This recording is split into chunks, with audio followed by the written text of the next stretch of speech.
Hello, everybody. Baron Bananas here. I guess I left my mic unmuted that whole time. Hmm. Oh well. What else? At least I never said anything.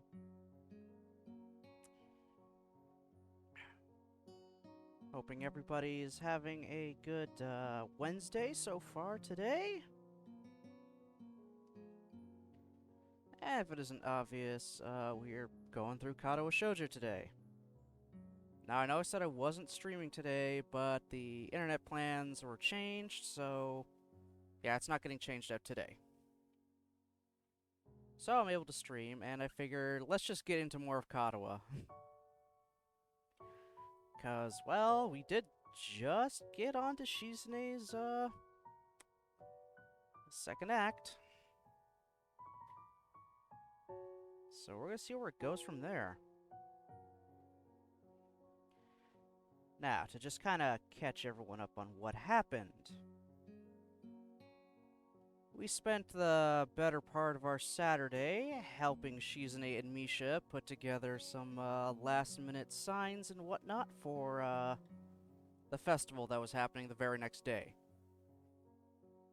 We were there the whole night, and at this point, we are a full member of the student council, so it was less we were helping them because we wanted to, and more we have to as it's now our job. But we didn't have that bad a time with them.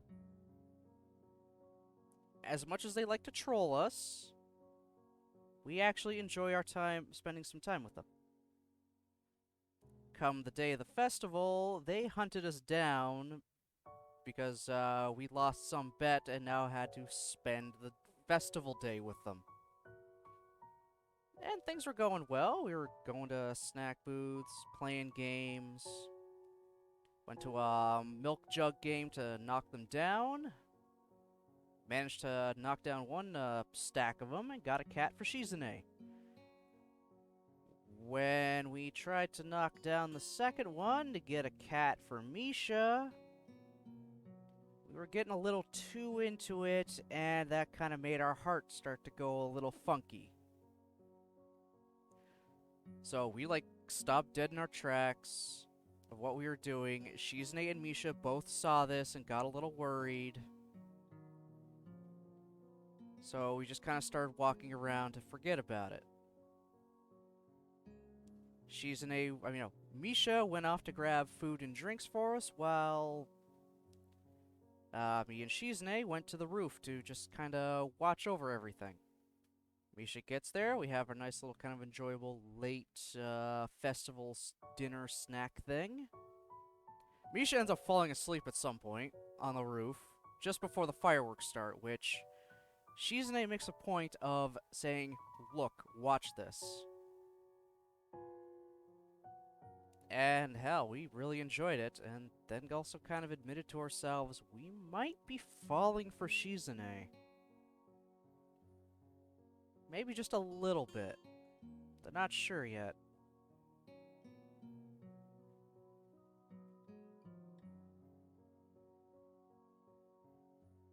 So yeah. Falling for the deaf and mute girl.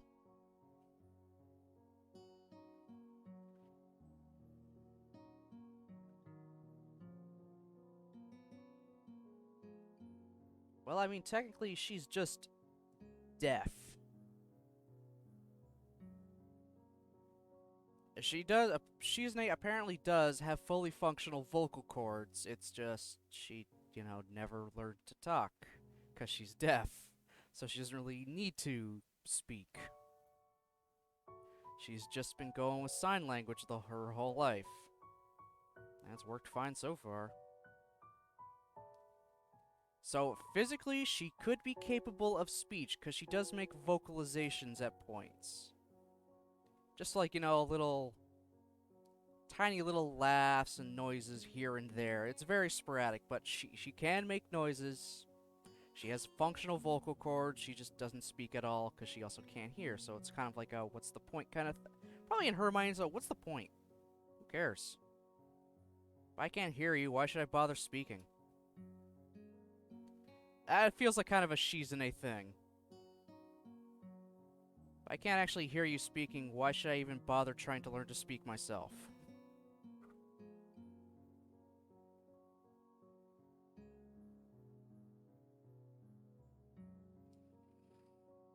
Anyway, we're gonna load up our save. We're gonna ignore that one for a while, by the way. That'll come up. That'll come up in a future thing. So anyway, let's load up our save and continue on into Act 2.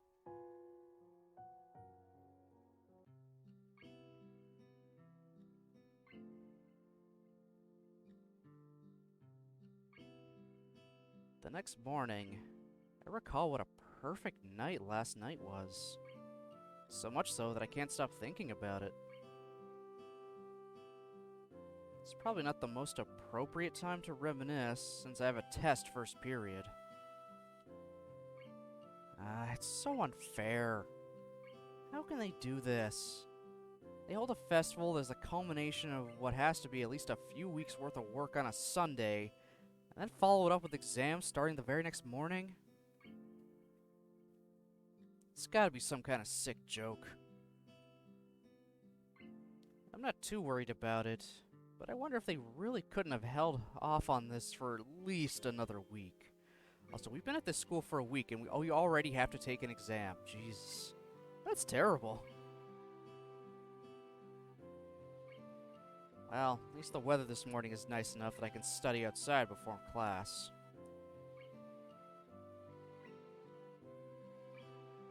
It's a lot more refreshing out here than it would be in the classroom. Not to mention, with how quiet it is, I'm starting to think that everyone else will be sleeping in pretty late today. I put down the notes I'm reviewing for a second and stare out the school grounds, still littered with festival stalls.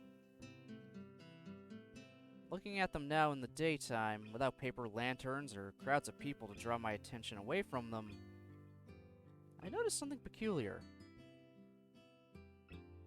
A lot of the stalls that Shizune, Misha, and I visited last night also happened to be ones that we worked on.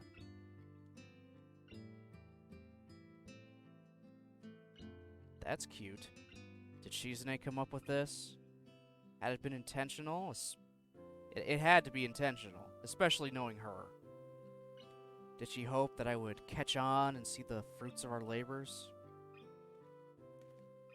Speaking of,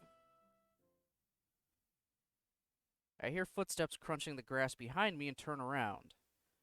I feel slightly paranoid, but all I find is Shizune standing there with an innocuous look on her face. Good morning. Why do I keep forgetting that she can't hear me? It's probably because I've gotten so used to Misha translating for both of us that I haven't actually run into many situations where I'm forced to acknowledge Shizune's deafness and the problems that could stem from it. I think yesterday was the first. Yeah, there was that brief moment we were left alone with Shizune when Misha was, getting food and drink, and it's like, alright, how the hell do I talk to her? I can't sign for shit. Then even after Misha fell asleep, we were also talking to her. She didn't know what the fuck we were saying, but we talked to her. I give her a wave anyway. I can do at least this much, but I'm not even gonna pretend for a minute that I can hold up a conversation with her, considering my ignorance of sign language. Would it be rude to just go back to my notes? I really don't know what else I can do. Where's Misha?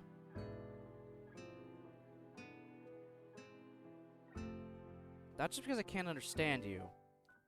You two are always together anyways, so I'm not used to seeing you apart. I know it's silly, but for some reason talking to her makes me feel less awkward. Surprisingly, she doesn't get mad at all.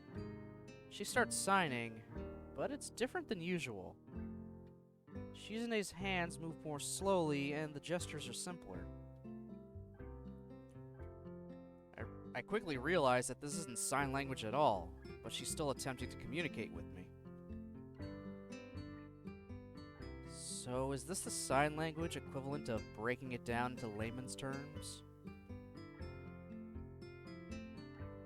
I'm terrified that if I attempt to gesticulate back, I just look like a total dumbass. The look on Shizune's face tells me that she's starting to think that trying to have any kind of back and forth like this is not exactly the best way to accomplish things. There has to be a better way. Writing on a pad? Well, I do have paper and a pencil. What else, though? Cell phones? I don't really have much use for mine here, so I barely carry it around. I don't know if Shizune even has one. She takes the initiative, while holding up a finger to ask for a pause, before pulling out a pad and pen from her bag and writing a single word on it. Hello. I stare blankly at her and receive a similar, but somehow more intimidating stare in response. She nudges the pad in my direction forcefully, clearly wanting me to reply. Good morning. Shizune beams with a disproportionate amount of happiness. She starts twirling her pen triumphantly as she thinks we're about to go from here. As she thinks about where to go from here. Oh, come on. It's not like we just invented fire. Shizune pushes up her glasses curtly, as if she had heard me, and then starts writing at a furious pace. Use the notepad. Right.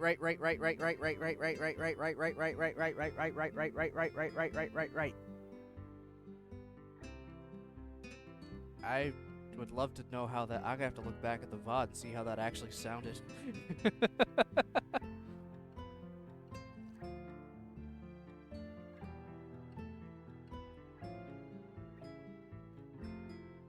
I'm confused. Am I supposed to take it from her and write okay now?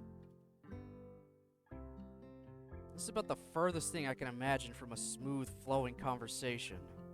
God damn it. Makes me envy the ease with which Misha is able to communicate with Shizune. Are you studying for the test? I'm pretty sure I can get away with answering simple yes or no questions like this with nods. You're here very early. Most people sleep in late after the festival. That means you are abnormal. Is that so? You're here too. Before handing that response back to her, though, I remember what I'd noticed earlier and add. Yesterday was fun. I noticed today that I built a lot of the stalls we went to. Maybe that's why they were so familiar. Was this another game? She shakes her head from side to side indignantly. No tricks. I thought that because you had made those stalls, they were the most important ones. We had to visit them because everyone should be able to appreciate the fruit of their labors. I wanted you to be able to see and enjoy what you had done. I'm sort of touched.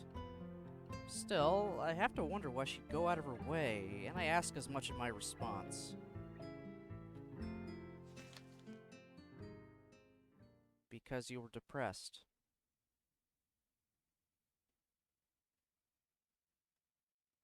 Well, shit. She actually noticed.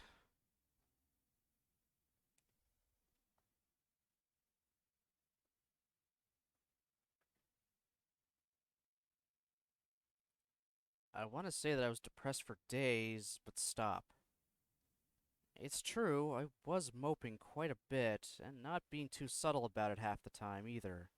So it's possible that she knew. Was everything she did just to cheer me up, then?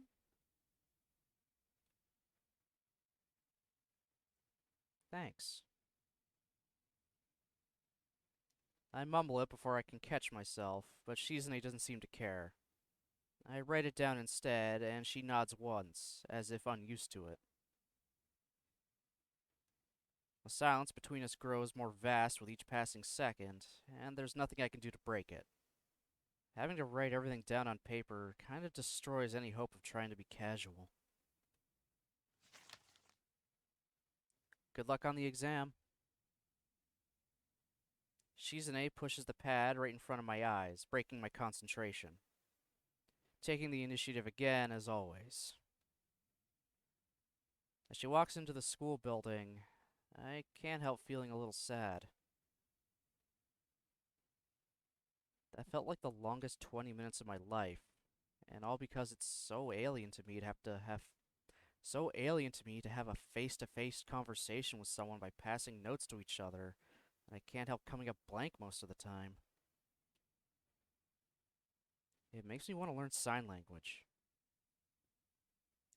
It's easier said than done, although in a school like Yamaku, they might very well have sign language classes. In that case, there would be little reason not to pursue this. The only person who I can think to ask at the moment is Misha. How badly do I want to know this?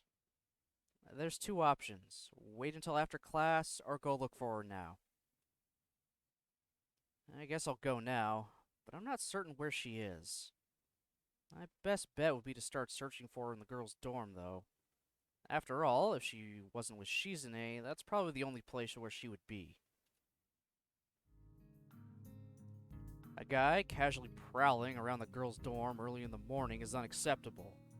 But asking Misha about sign language classes in front of Shizune would be just unthinkable. She has to come to school sometime. After all, we're in the same class, so she too has to take this test. If I wait here, I'll be sure to see her sooner or later. I just hope she doesn't walk past me while I'm flipping through my notes. Turns out to be a pretty long wait. As students file into the school, I wonder if Misha's gonna be late. Eventually, I catch sight of her. While she bounces across the grounds, it hits me that I'd have to be blind to miss her with her incredibly distinctive hair. Yeah, you don't exactly miss someone with pink drills.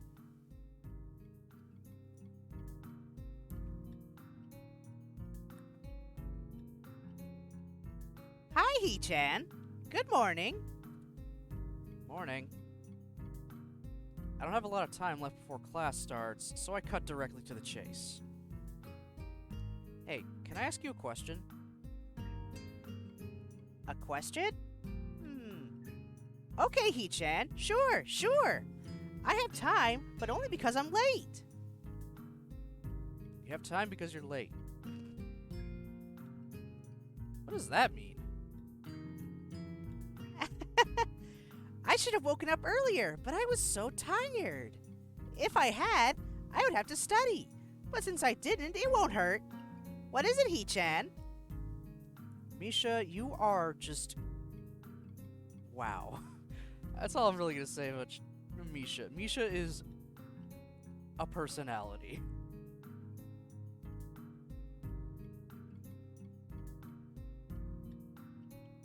Well, there's sign language classes here, right?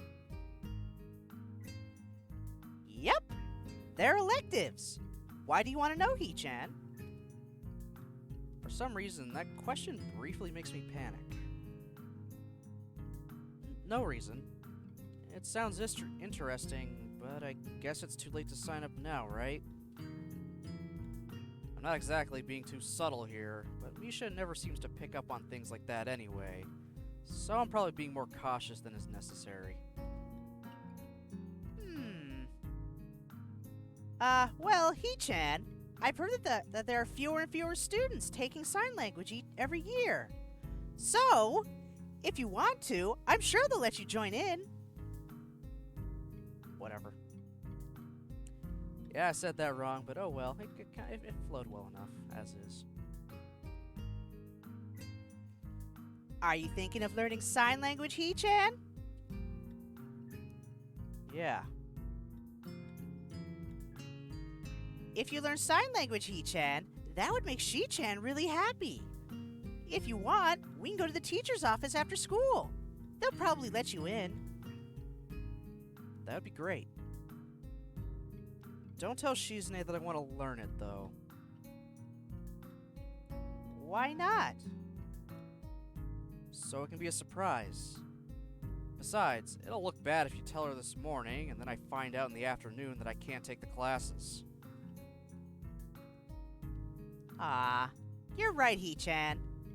Still, this'll be hard. It's such good news. I'm in the student council, so I might as well try learning it. Even if it's just the basics, it'd be a step up from nothing.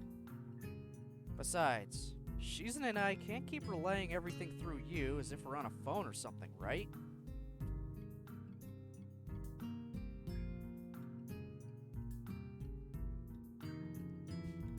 Wondering when the first one would show up. Insert wahaha here. I really should have made a wahaha counter.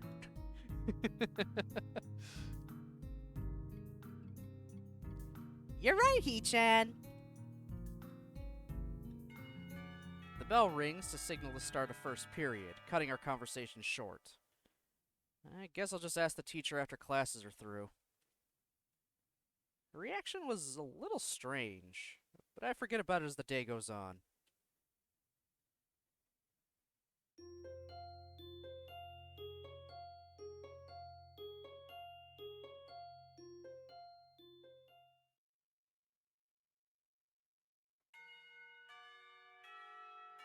The bell rings, and the teacher at the front of the room gestures that classes are over for the day.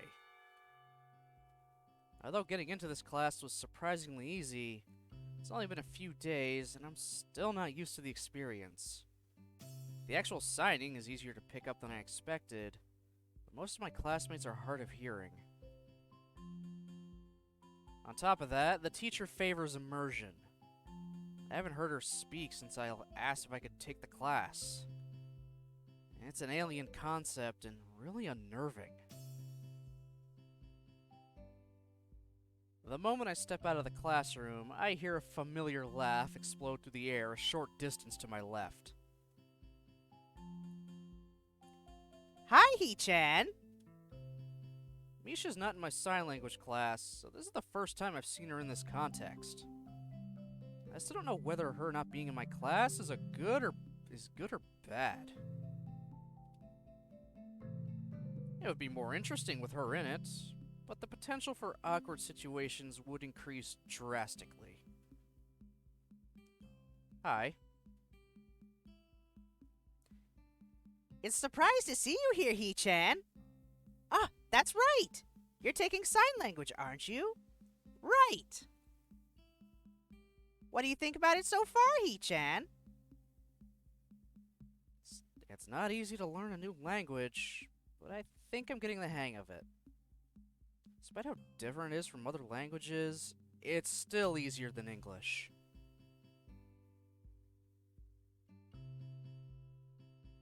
What's wrong with English, man?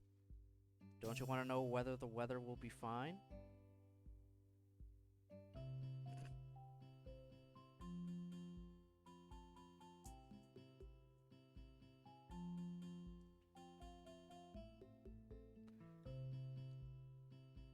There's their boat they're going to take out on the water. I had nothing prepared for that. I tried. I apologize.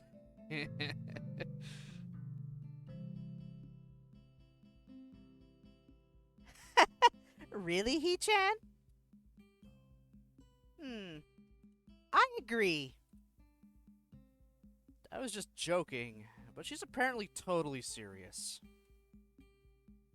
I wonder how Misha can effortlessly translate things to me while simultaneously having a conversation with Shizune in a different language like she does. Until now, I've taken for granted how amazing it is. Someone bumps into my shoulder and apologizes. It's getting kind of crowded here, what with it being the end of the day and all. I think we should talk somewhere else instead of the hallway. Let's go to the roof or something. okay. I decided to continue talking on the way. It's surprisingly quiet enough to carry on a conversation while doing so. Still taking me some time to get used to having to look at the teacher constantly. I guess it took all those years of simply listening to the lectures while I doodled for granted. Makes taking notes a lot more difficult, too. The introductory class is small, and I'm already behind. Guess I have a lot of stuff to do. Yeah, this is much better. I turn around to look back at Misha and see her staring at me with her hands on her hips and her cheeks puffed outwards. Hee-chan, you're behind? That's not good at all. I started the class a week later than everyone else. It's not that bad. Okay, Hee-chan, let's review what you learned then. I'll tutor you, okay? This is the first time I've heard "I'll tutor you" used outside of dirty movies. I'm not nearly as turned on as I'd have expected. Oh, for fuck's sakes, man. Keep it in your goddamn pants.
I don't know if I need a tutor yet. Aww. She looks more disappointed than usual. Makes me feel awkward to see her making that kind of face. I want to be a sign language teacher, Hee-chan. But it would be really great if I could try tutoring someone in it first. Even if it's for a little while, the experience would be valuable. Well, yeah, that's true. I didn't know you wanted to be a sign language teacher. It's hard to believe that she isn't intentionally trying to make me feel guilty, because she's very good at it. Still, it makes sense. She's very good at sign language already from what I've seen, and certainly has the voice for dealing with the hearing impaired. I never saw her as the teaching type, though.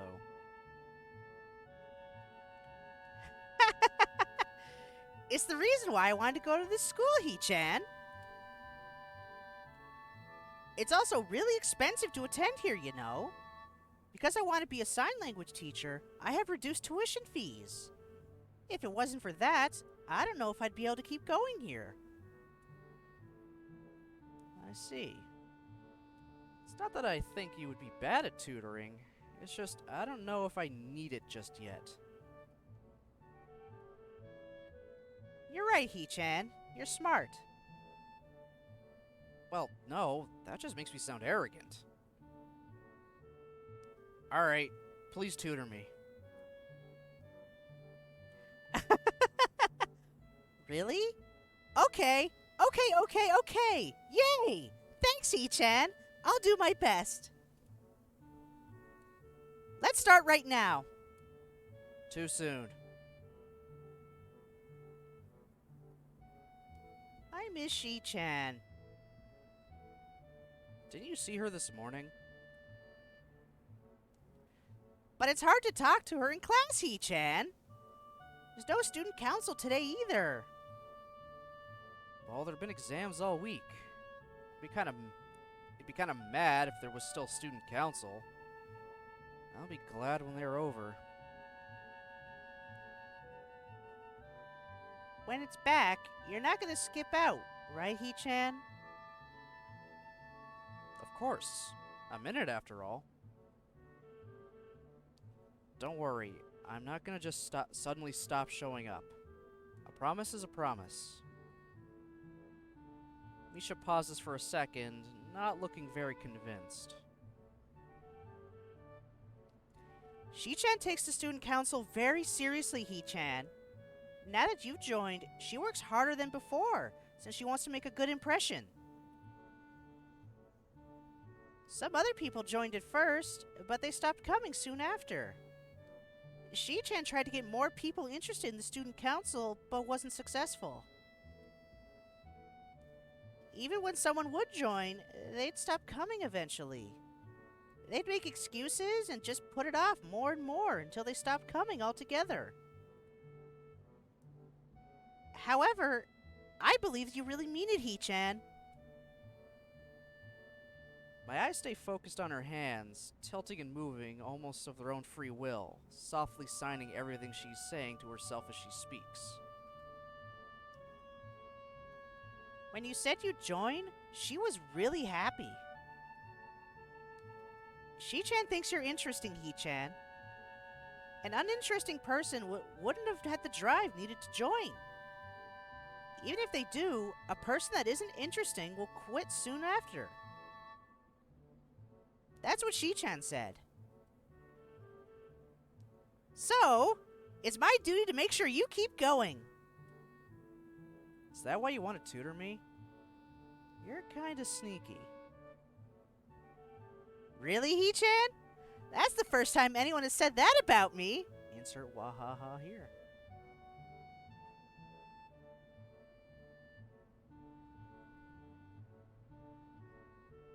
There's no chance that I would avoid student council work now. Thinking back over the past few days, I've started to realize that the only reason I joined in the first place was because of Shizune. Her competitiveness and force of will are alluring. I can't tell Misha that, though. Okay, He-chan, let's review what you learned in class today. You don't even know what I learned in class today. You're right, He-chan. Okay, let's start with the basics then. I'll just teach you everything from the beginning. You're kidding, right? Huh? You're serious. That's like days of lessons, and we're not even learning on the same level.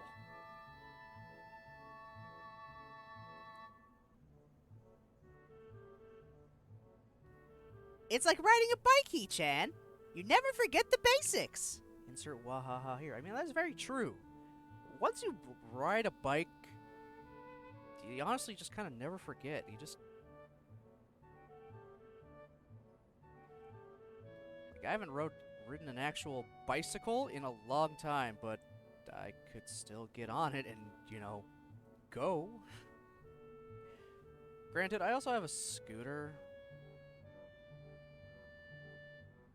But I mean, once that thing gets going, it's pretty easy to keep balance. I don't know. A motorized scooter. Not a foot-powered scooter, not one of those.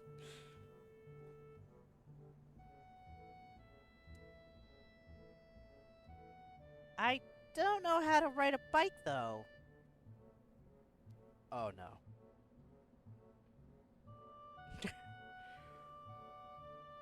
Right. I want to be a teacher one day, so of course I know what I'm doing. Okay. We're starting.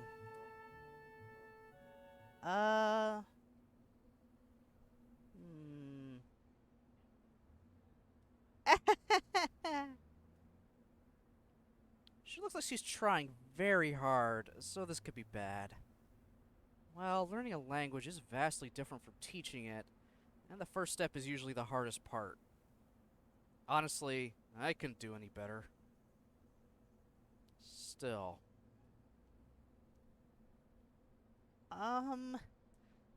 Sign language was formally introduced in the 18th century by a Frenchman named, whose name I can't pronounce, and he started the first public school for the deaf in 1755. But the unwritten history of sign language is said to... I don't really know where to start. Sorry. Well, what better place to start than the history of sign language? Right? Right. No, wait. Maybe the alphabet. Okay, the alphabet it is then.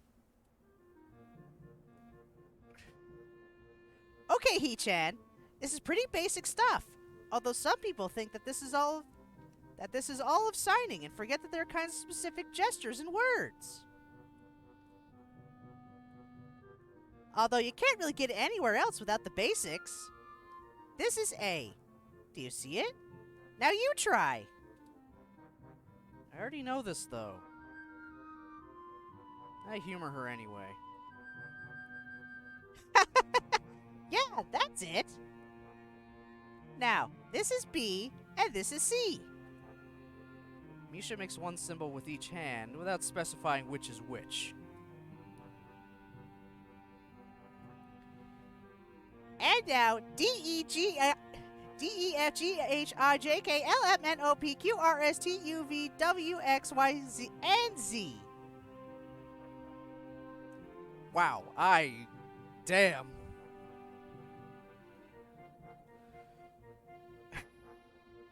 I couldn't even do my own alphabet.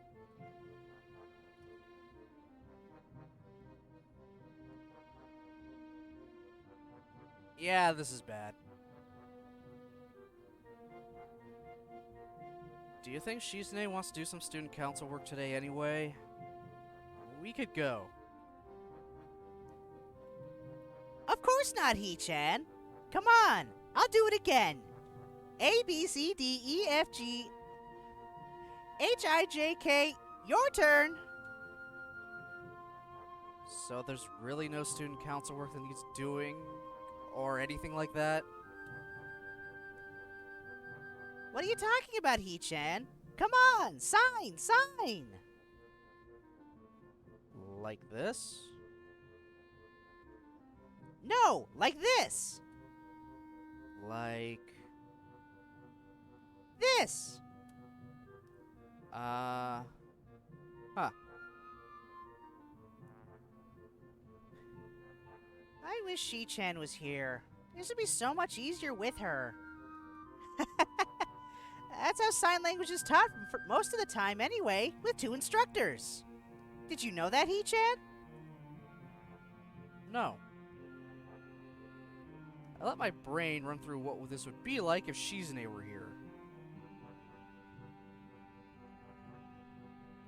Hee-chan, are you paying attention? Yeah? She-chan says that sign language is different from any other because you have to think about everything before you say it. That means every word has more weight, Hee-chan. Every single one is more important than normal. So, pay attention, please. She continues her basic rundown of the basics of sign language. Eventually, she starts talking about stuff I start to recognize. In the end, I'm impressed. Took a bit of stumbling to get there, but as a teacher, she's pretty good when she's serious. After a while, I start to notice that it's getting late. So I thank Misha, bid her goodbye, and go back to my dorm. I learned a lot today.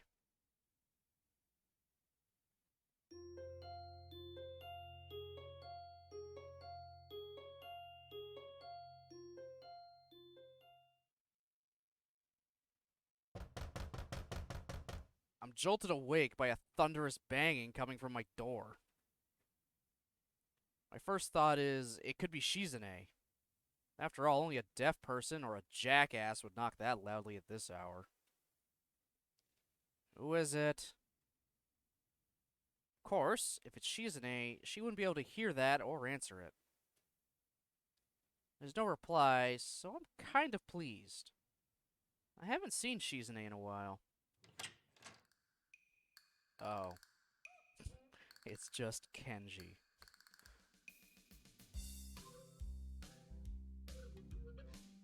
Opening the door, I find Kenji standing out in the hall, his eyes nervously darting from side to side. Oh, it's you. Yeah, it's me. What kind of reaction is that? Well, I'd be able to give you a more personalized response if you had answered when I asked who it was. Kenji frowns and pushes up his glasses, exactly like Shizune. Why are you making that weird face? Wonder how he's able to see me making a face, yet wasn't able to millions of other times if he reacted to something weird he has said or done.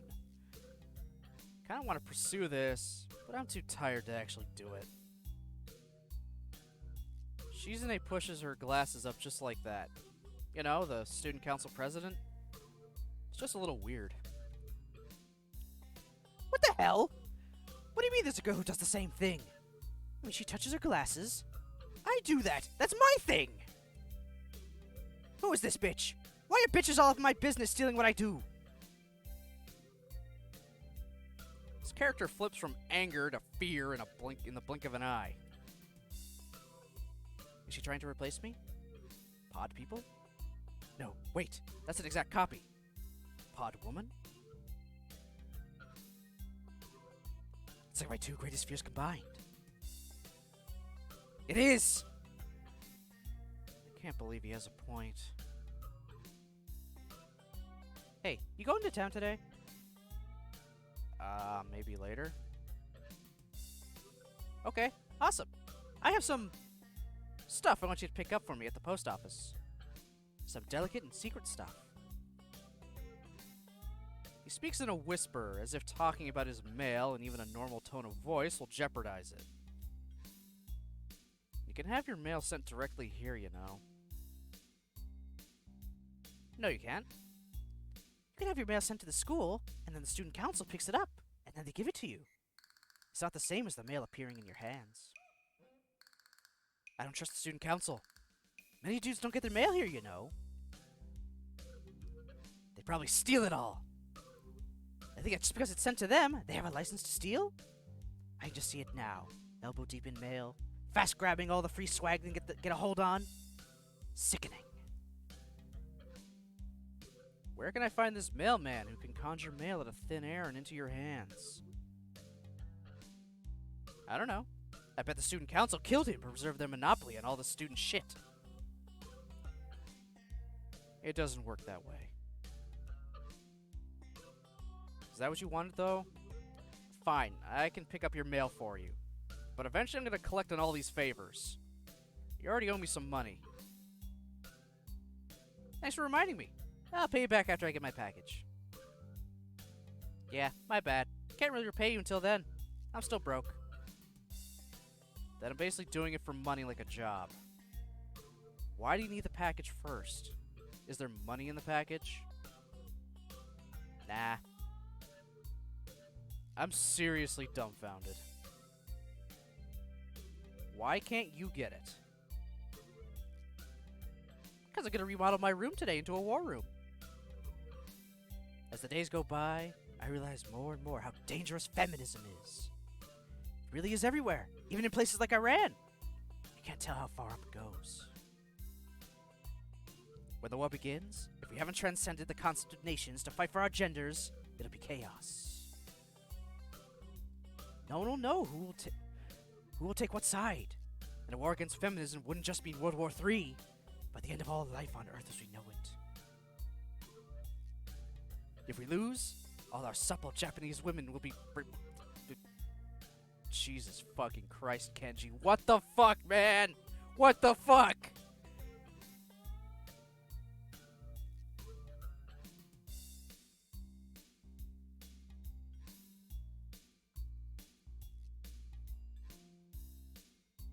Yeah, this confirms it. Kenji is 4chan. Kenji is just 4chan.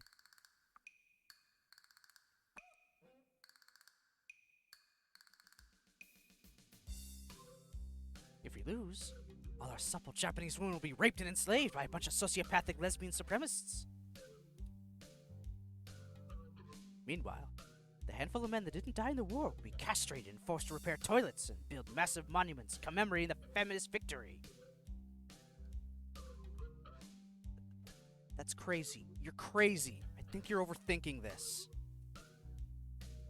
As the days go by, I realize more and more that you are not ballin'. What the fuck?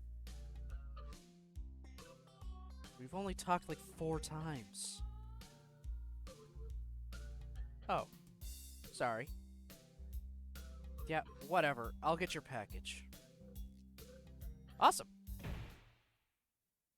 I close the door and jump right back into bed. The second my head hits the pillow, a painfully loud ringing assaults my ears, and I realize it's my clock. The alarm going off means that right now is the time I'm supposed to wake up in the first place. On weekdays, at least. I pick it up and throw it without looking. It gets wedged between the bed and the wall, the noise not stopping. In fact, it seems to grow louder. By the time I'm able to pry it out of there, I know I'm not going to be able to go back to sleep. The only thing I can think of doing now is going into town and just getting Kenji's stupid package. It's too early for that. After showering, I take my medication. I'm actually very hungry today since I went without dinner yesterday, and before that I just had a very light lunch. I eat the pills, chomping on them like a leg of lamb. They are unbelievably bitter and disgusting. Well, good medicine tastes bad, or something like that. I'm still hungry, and there's still a lot of time to kill, so I decided to go into town and find somewhere to have breakfast. I can't remember the last time I ate out. Besides, the weather is nice, so why not?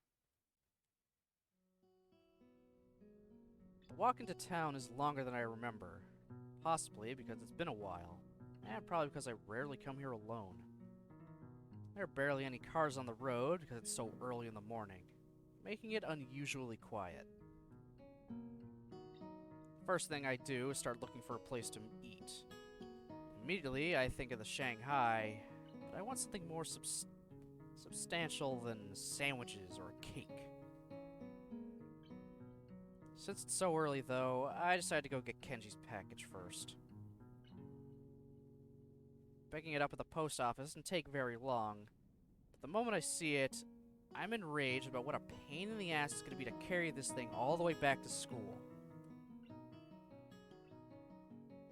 The box is huge. You need 2 hands to hold it. Insultingly, it's not even very heavy. I was thinking of wandering around for a little while, but with this thing in tow, that's going to be a real problem. I guess the Shanghai is my only option now. Everything else is closed, and the ones that aren't all have about the same menu. That fact also makes me want to throw some more business Yuko's way. Before I can even open the door and enter, someone taps me on the shoulder from behind. I turn around and see Shizune there. Instinctively, I look for Misha, but she doesn't seem to be here. Oh shit. Oh shit.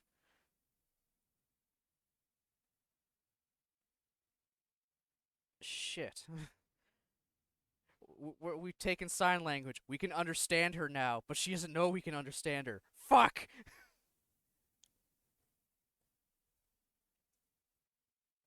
I did not realize this happened so quickly. I don't have any kind of voice prepared for her.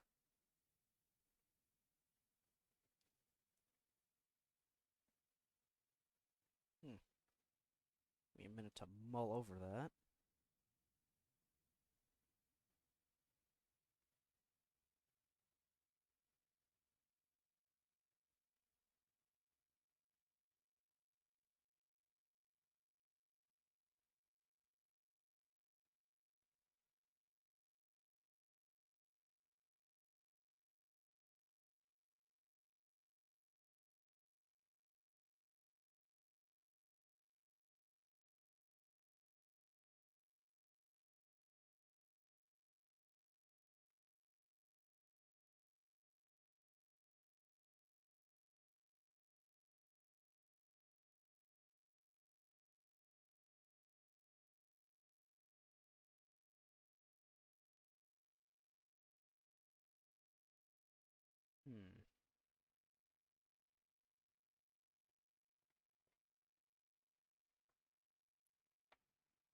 I still got nothing.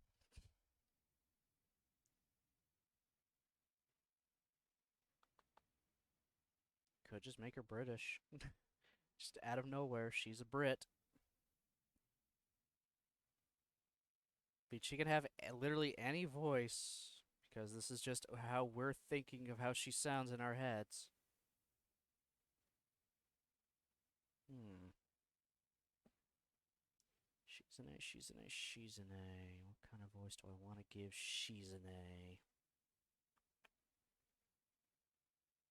Hmm.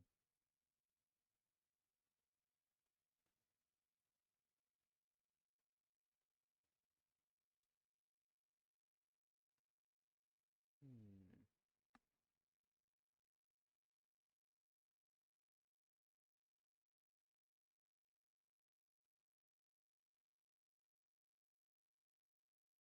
Yeah, I'll probably just end up winging it.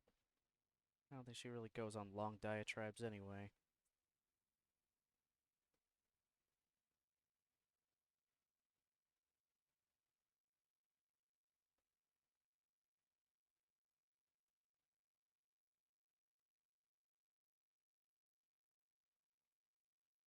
Good morning. Looks like those sign language classes are already starting to pay off. I'm tempted to sign it right back, but then she might know a lot more than I actually do. For now, I just give her a wave and open the door. She's probably here for her morning tea and didn't come here just to greet me. Turns out I'm right, as Shizune follows me inside the tea house. It's total ghost town in here. It's not exactly peak hours, but every other cafe I passed had at least a few customers. Actually, the Shanghai has been fairly empty every time I passed by. How does this place stay in business? Hello.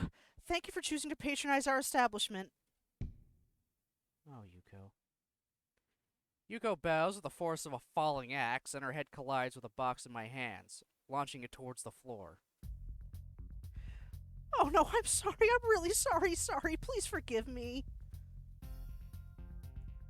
It's okay. You don't have to do that. Hello, thanks for choosing our shop thing since we know you.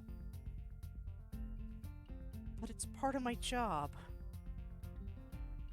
You're here early. What can I get you? I just want some coffee for now. I wonder what Shizune wants. Without Misha, there's no real way to tell, or any way to even ask. I haven't learned about that yet. She's here, so I'm pretty sure that means she wants something too. I don't really know what Shizune wants. Does she have a usual? Wait, she might want something else though. Perhaps you could bring us a menu just in case. I look around for one, but can't find anything that looks remotely like a menu. Menus. I'll look for one right now. Huh? There are menus. They're just rare. It's only a restaurant menu, not a collector's edition. Weird. Is that what Shizune is saying? Nah, she can't hear you. It's just weird for a cafe to make you go out of your way to look for a menu. Weird? Yes, you're right. It's so illogical. There's so many things. Like, why is it called the Shanghai? This is a Western-style tea house, but the name is Chinese. And the architecture is old-fashioned, but my uniform is so modern and sophisticated. She looks like she's about to pass out. If she does, she'll probably fall forward to make a mess of everything. I can't work here anymore. What a bad place for a circular train of logic to end up. No, come on. That kind of stuff is just what sets this place apart. There are a lot of cafes around, you know. I think it's charming, really. Please don't quit. Business is good here, isn't it? Not really. See, I think this is a good job for you. It suits you. You shouldn't quit. I've never had to defuse this kind of crisis before. Eventually, I managed to calm her down and convince her that I'm sure Shizune just wants what she usually orders here. Yuko walks away to get our drinks, and by then, Shizune has already picked a table. There are no other customers, and Yuko isn't the most talkative person, so it's very quiet. It doesn't really bother me, but I wish that there was some way we could communicate. There's so few moments when we're alone. Shizune and Misha are almost always together, to the point where sometimes it seems like they're one. Now it's just me and her, and I'm unable to understand her or have her understand me. It's terrible. You don't have your little notepad today? I know it's the weekend and all, but it's not like you to be unprepared. Well, it's fine. I don't really like using it anyway. Still, it would come in handy now.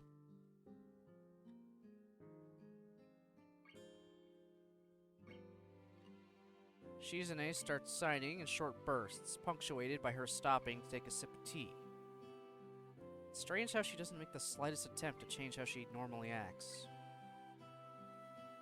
I'm talking to her for the most part, because I'm not used to long silences.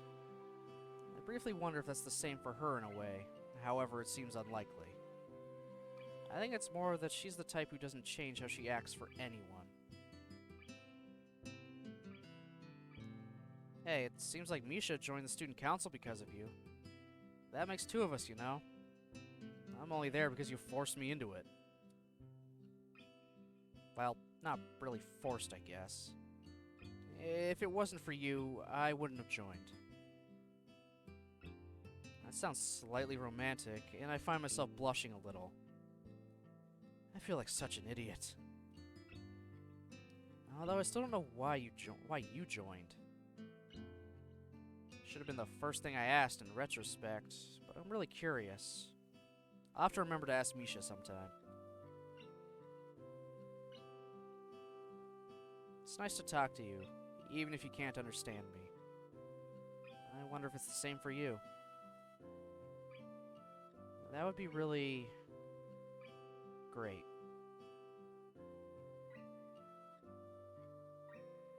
I don't think sign language will ever be as natural for me as Misha makes it look. But it's gotta be a step up from using pen and paper, right?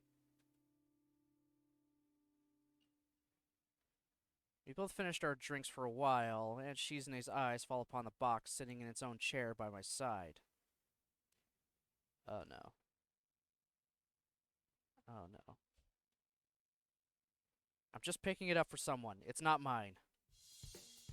Oh, for fuck's sakes. Shizune pulls it closer to her, intending to open it, and my heart almost leaps out of my throat. I quickly try to pull it back by wrapping my leg around the leg of the chair. What the hell? Don't open it! You can't just open other people's mail. That's not legal. No! Once she gets going, there's almost no stopping her. Her eyes filled with excitement as she looks ready to fight me over this stupid package, and I realize just how fast this could turn into a game of tug of war. I'm almost out of my seat now and waving my arms like an air traffic controller before she finally settles down. Shizune pouts, not pleased with having her curiosity checked, and gets up to leave. It's about time to, I guess. We've been here a while. I protectively pick up the box before standing up myself. Suddenly, she tenses her fingers excitedly and pulls out a marker from her pocket and starts writing on Kenji's box. Hey, what are you doing? I said this isn't mine. Hey! I can't even see her with it blocking my vision. Fine, at least let me put it down first. I have to read whatever she's writing anyway. I'll help you carry it. Doesn't seem like she's finished, though, and Shizune draws a fierce line afterward to signify that there's a catch. But it's a game. First one to stumble loses, and the loser has to carry it the rest of the way by themselves. That's stupid. There's a 50% chance I'll end up carrying it myself anyway. There's also a 50% chance that she'll be carrying it.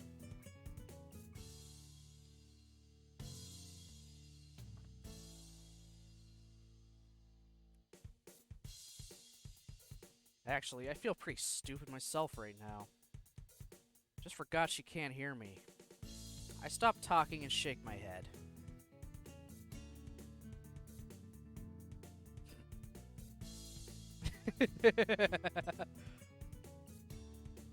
I can't understand her at all, but she's coming across very forcefully. It's clear that she thinks this is a great idea.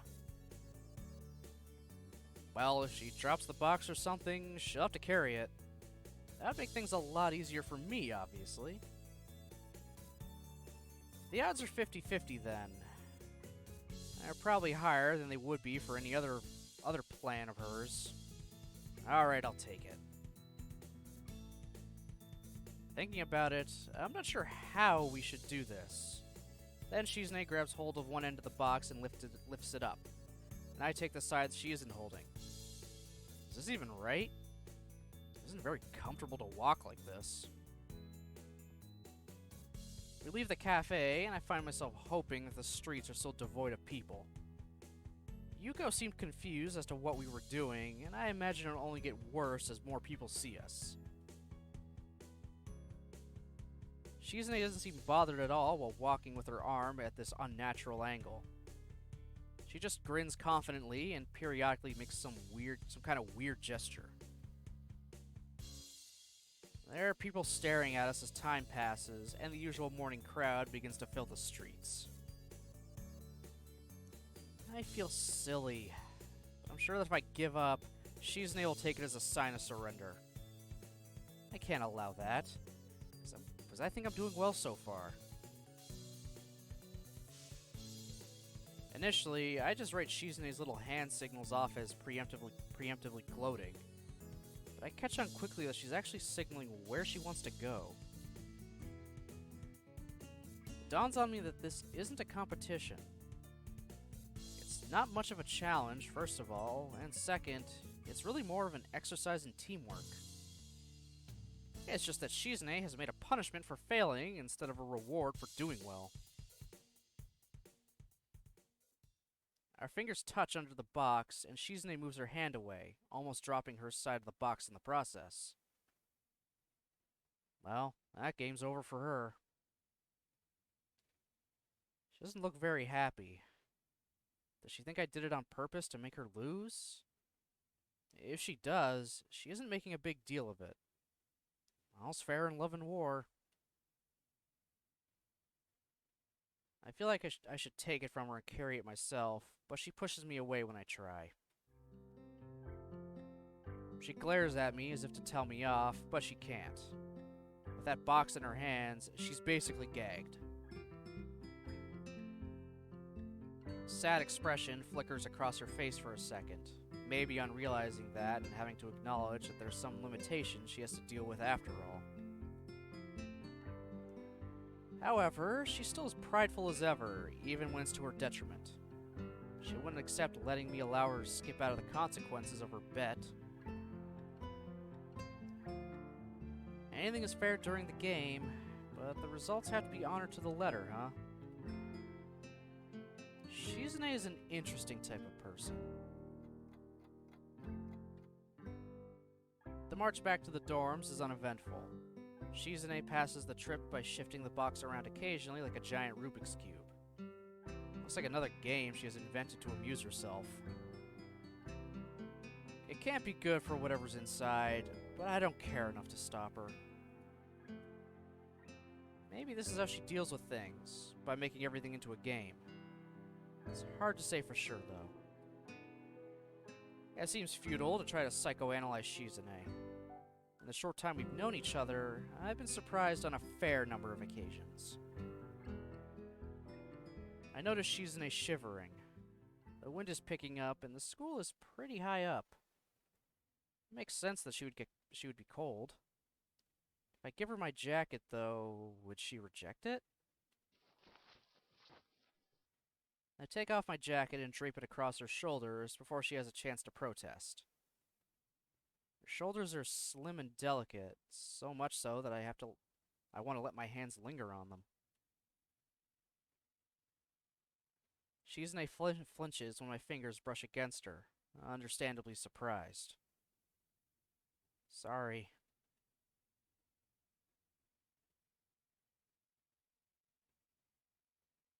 Her fingers dance lightly over the surface of the box, and I think of taking it from her, but I doubt she'd let me. Shizune makes a quick gesture with her hands as best she can, pausing a bit afterwards as if wanting to say more.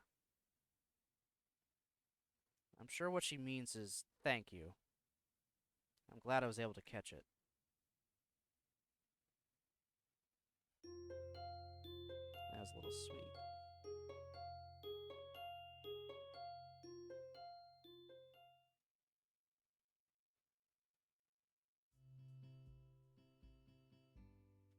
Sign language teacher says I'm pretty good.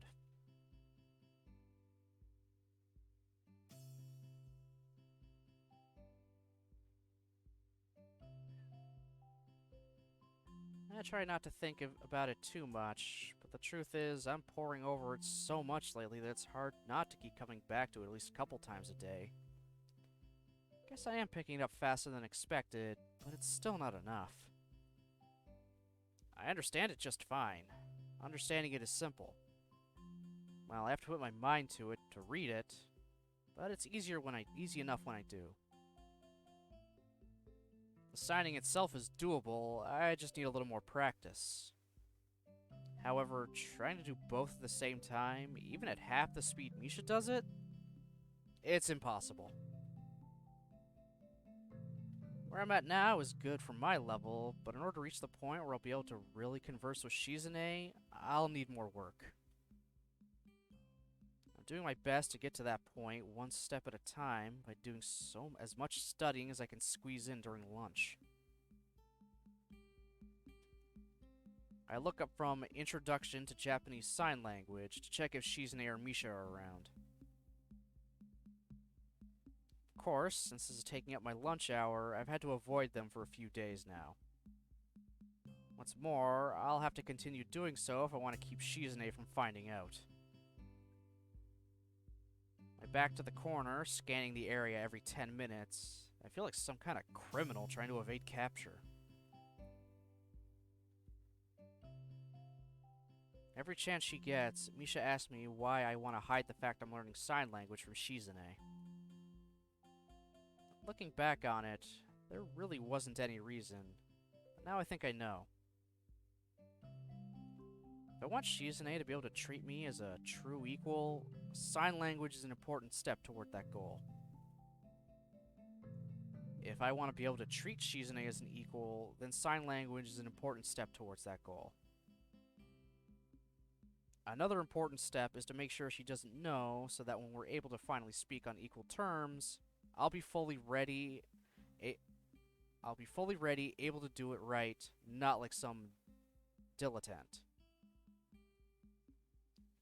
Anything less, I think, would be insulting. She would see it the same way. So to me, this is the only option, especially now that I've decided to be so resolute with it. Shizune has a huge aura. It's very easy to see her coming, and even to sense her coming. Mostly because Misha hair lights up any crowd she's in like a beacon, and you can hear her laughing from a mile away. Although even if Misha weren't with her, it would be the same. Her directness and efficiency are core parts of her, so it's no surprise that they come across in the way she walks as well. Due to all these factors, I'm able to put away all my things and put on my best casual face long before they see me and head my way. Hi.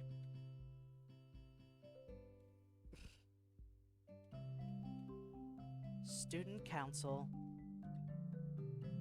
Student council! Student council was the first thing I asked to learn. It seemed like it would come in handy. Yeah, I've been dodging it for a while now, huh? Yep. Shizune sits down in front of me to my right and Misha to my left. It was a mistake putting myself in the corner. Now I'm, well, cornered. In the end, I'm dragged off to the student council room, but I don't mind. I was starting to miss them a bit anyway. In some ways, this makes it easier. Satisfied with having caught me, Shizune doesn't ask me where I've been all this time. Once I stand before the door, I wonder what could be so important that they're so eager to pull me back in. Games. There are more games out than books. This at last explains why every time I come here, there are a stack of books piled on every table, and occasionally parts of the floor. They need the room to put all these games somewhere.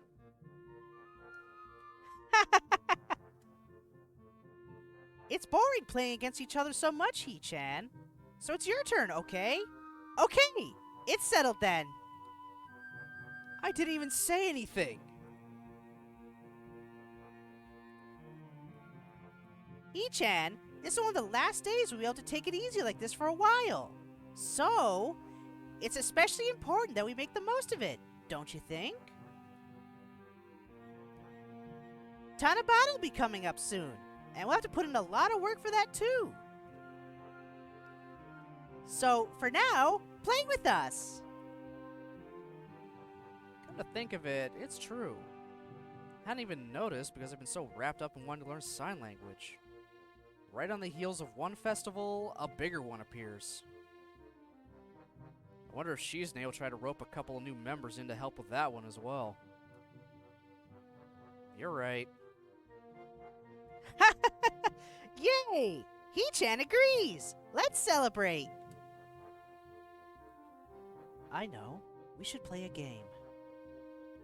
Yeah, her voice will be very off for a while, I think. Until I get one I think I'm comfortable with giving Shizune. Let's play a game to celebrate, Hee-chan! I don't know. That kind of thing usually ends badly for me. Hee-chan, if you're worried about the stakes... Misha makes a very disappointed face. It's hard to tell if she's mocking me, since her expressions are so exaggerated by default. She's an all-out kind of girl. I turn my head to Shizune. Now, this person, she's definitely mocking me. Hey, stop that! But yes, I'll play with you if you tell me what's at stake first.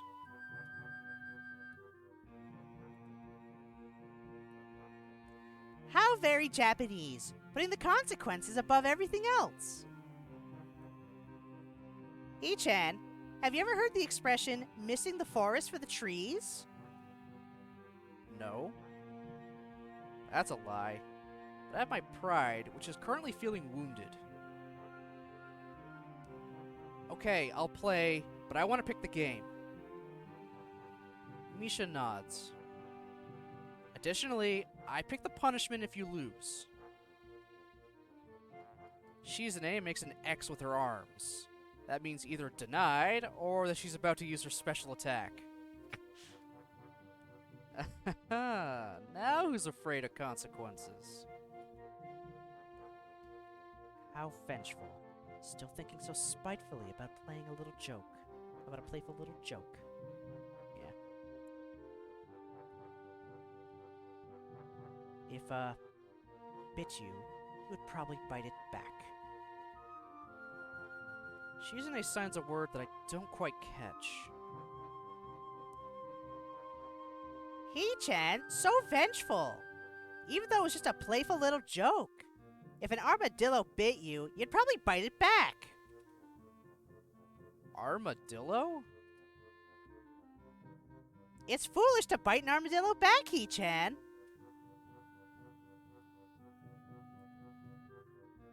But He-chan would do it anyway, you see.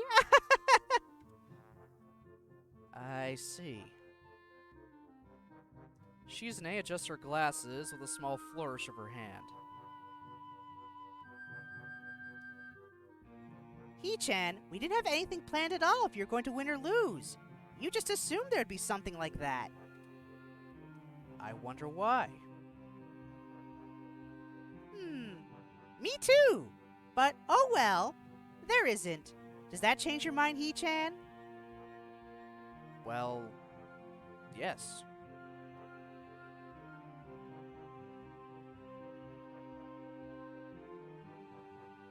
Coming at you from the dentist's office parking lot, what's up? Not too much. How's it going, Nichols?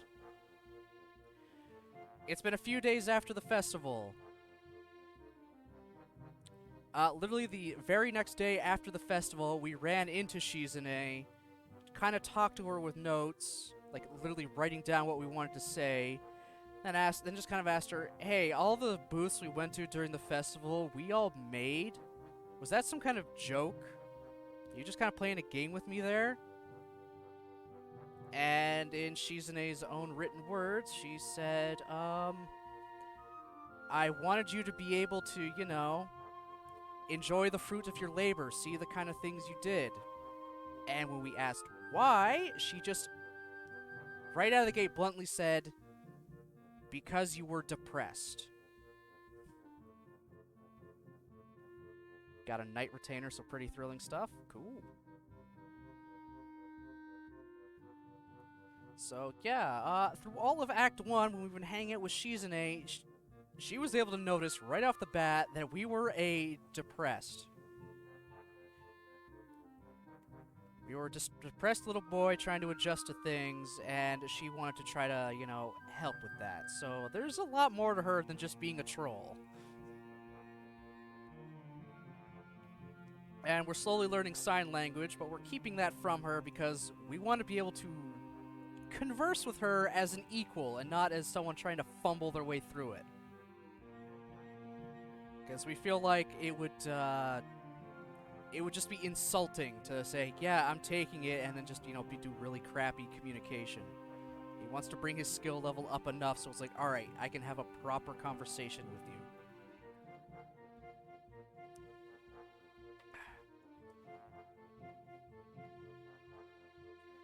And Misha knows that we're learning this stuff. In fact, she wants to be our tutor. Because Misha has actually told us she's at this school because she wants to become a sign language teacher. Like, she straight up just wants to be a teacher.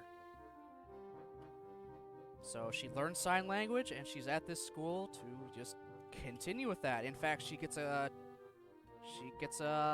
cut to her tuition because of that. So she's not paying nearly as much to be here.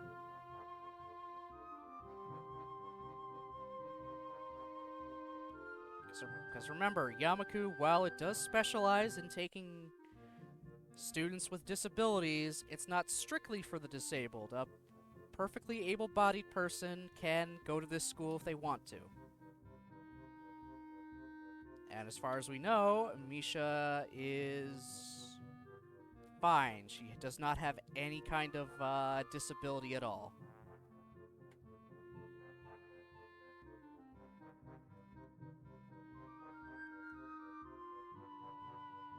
Anyway, I just threw a lot of information at you.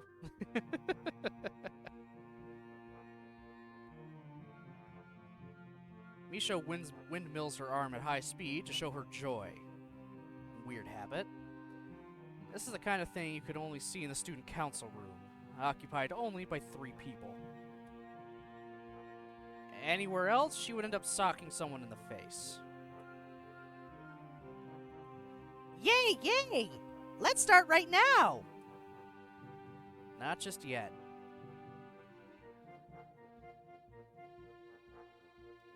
Exposition dump. Yeah, it was a bunch of an exposition dump, but I just wanted to get you guys somewhat caught up.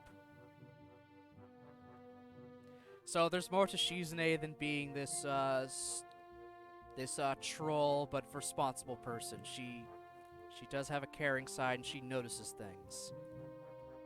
So she saw we were depressed and wanted to try to help.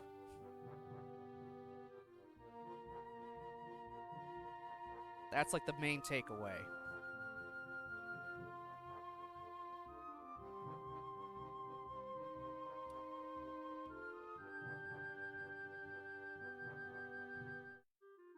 Okay, okay. However, we have to all be able to play. That's my condition. I don't like games where one person is clearly the ace player right off the bat, or games where only 2 people can play, so one of us has to sit back. It has to be something the 3 of us can play equally.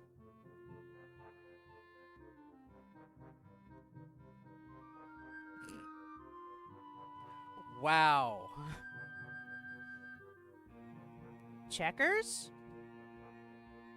The instant she says it, Misha takes out a bag of checkers and places them on the table. Only 2 people can play that. I told you. Okay, okay. Hee-chan, how about Monopoly? A Monopoly box slowly edges towards me, and I take it out of Misha's hands and put it under my chair. I don't like games that revolve around the luck of the draw. There's too much about chance and not about skill. Also, stop jumping the gun with these games. Luck is kind of a skill, you know. No, it's not. It can be if you're consistently lucky, right?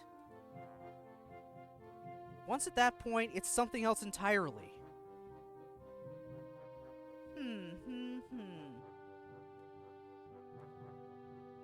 Baccarat? Marbles? Life? Snakes and ladders? Roulette? Blackjack? Paper football?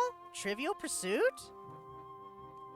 Misha begins to excitedly name a bunch of games as if she were reading from a list. With each suggestion, a new box, board, and pieces appear around her. A bizarre catalog of games ranging from children's fare to serious polished-looking gambling instruments that look very out of place in this humble room. 3-way chess? Is that even possible? Let's try. Yes, let's try, definitely. They pull a chessboard from behind a wall with a flourish like 2 junior magicians. Well, magic does require some deft sleight of hand, and they've got that in spades. I'm not surprised. Nevertheless, it is still somehow unsettling. Stop doing that! Oh, Hanako, you're gonna show up. Excuse me. A very timid voice manages to make me look up. I lost my ID card, and someone told me I could find out where to get a new one here. If I'm interrupting something, I can come back later. Hanako's eyes drift across the table, taking in the landscape of piled up record books, haphazardly scattered chairs, and overturned board games. Yeah, no, sorry, Hanako. We're busy playing a game. Leave. I guess this isn't exactly the image of an organized, tightly run student council like ours should be giving off. Hello. It's the only thing I can think of to break the ice. Unfortunately, it seems to startle her farther.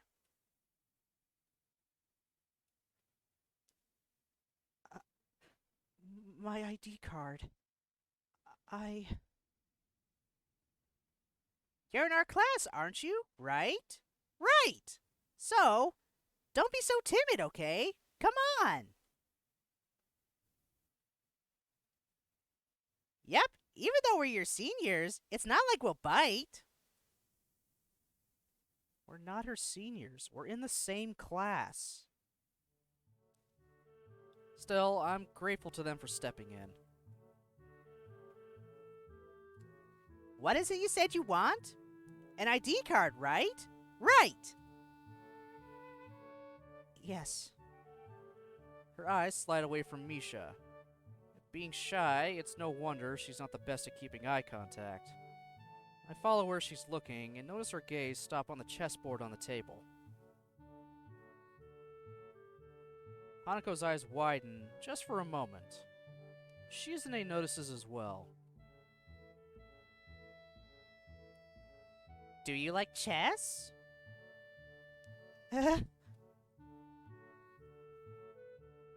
You like chess, don't you? Yeah, you definitely do. Or do definitely, whatever, words. Do you want to play? Hesitation. She might make a break for it. I refuse to get involved in this. It won't end well. To my amazement, Hanako seems to be considering the idea very seriously. She touches the tips of her fingers together pensively, mulling the thought over.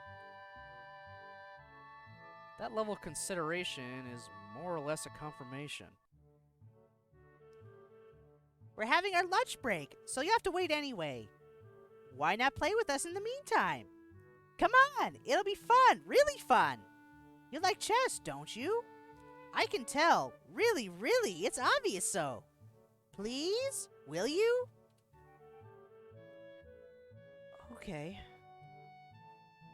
Insert wahaha here. Yay! Success, success! Okay, okay, okay! That's great! The chessboard is set up. The opening move is important. However, Shizune doesn't seem to care. Hanako ponders her moves carefully, sliding pieces forward just a little bit, then pulling them back in uncertainty, and second-guessing herself over and over again. She is really into this game. You can't call her a casual player. Definitely an enthusiast. Shizune can't take her lightly.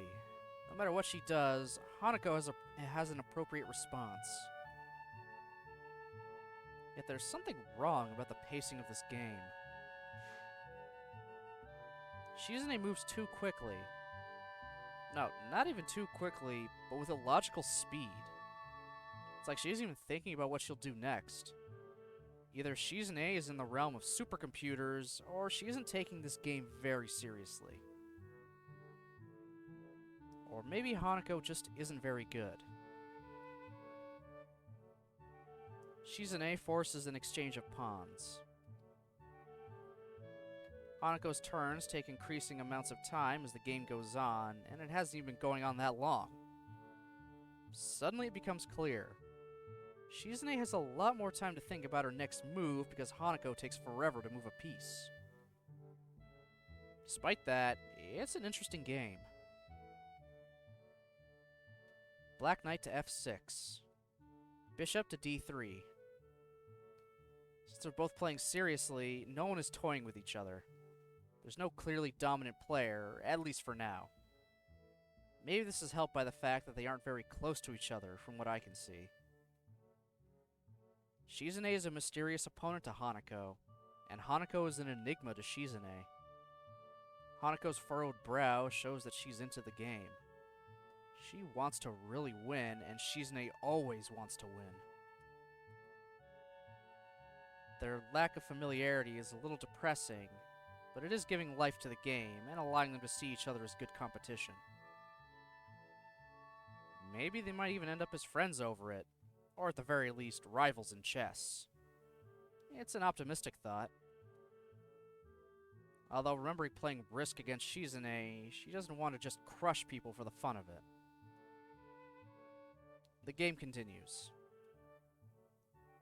Shizune plays 12 moves in 4 minutes. What a scary opponent. But Hanako holds her own, even though her king is being chased around the board a bit. Pawn to h6. White knight to e6. The end is near. The game ends.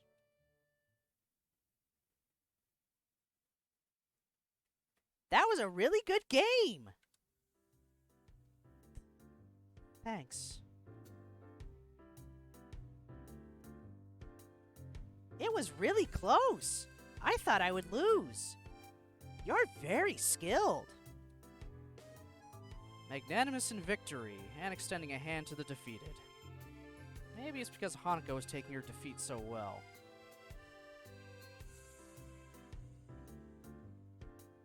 This is a fun game, but it took so long. Almost the whole period. Chess is too formulaic, especially at this level. How about some advanced rules? What?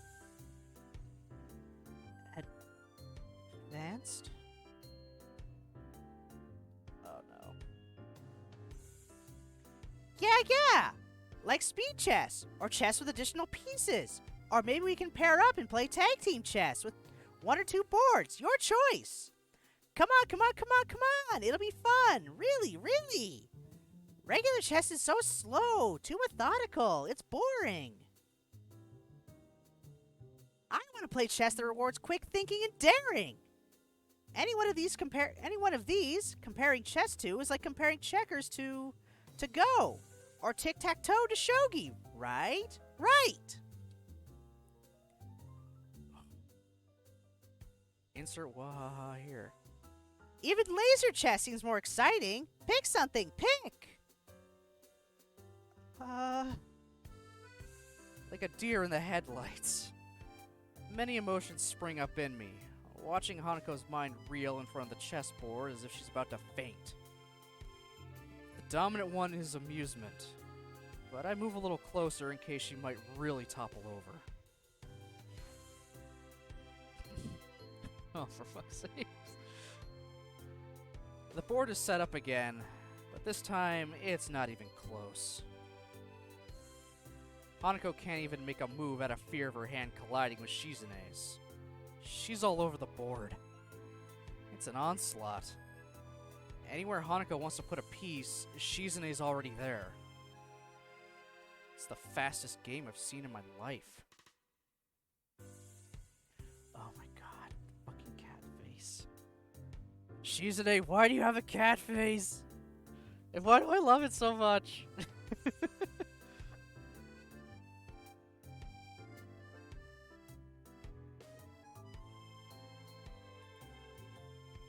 Let's change the rules and play again. Best out of 6. Like Kasparov in Deep Blue. Hanako excuses herself and flees from the room. Huh? Wait! Did she want to know where she get a new ID? Excuse me? Hello? Come back, please. Wait! Strangely, the farther Misha goes away, the louder the sound of her voice seems to grow. I couldn't catch her. Shizune pats her on the shoulder reassuringly. There. There. Pretty cheerful for someone who needed a pat on the shoulder.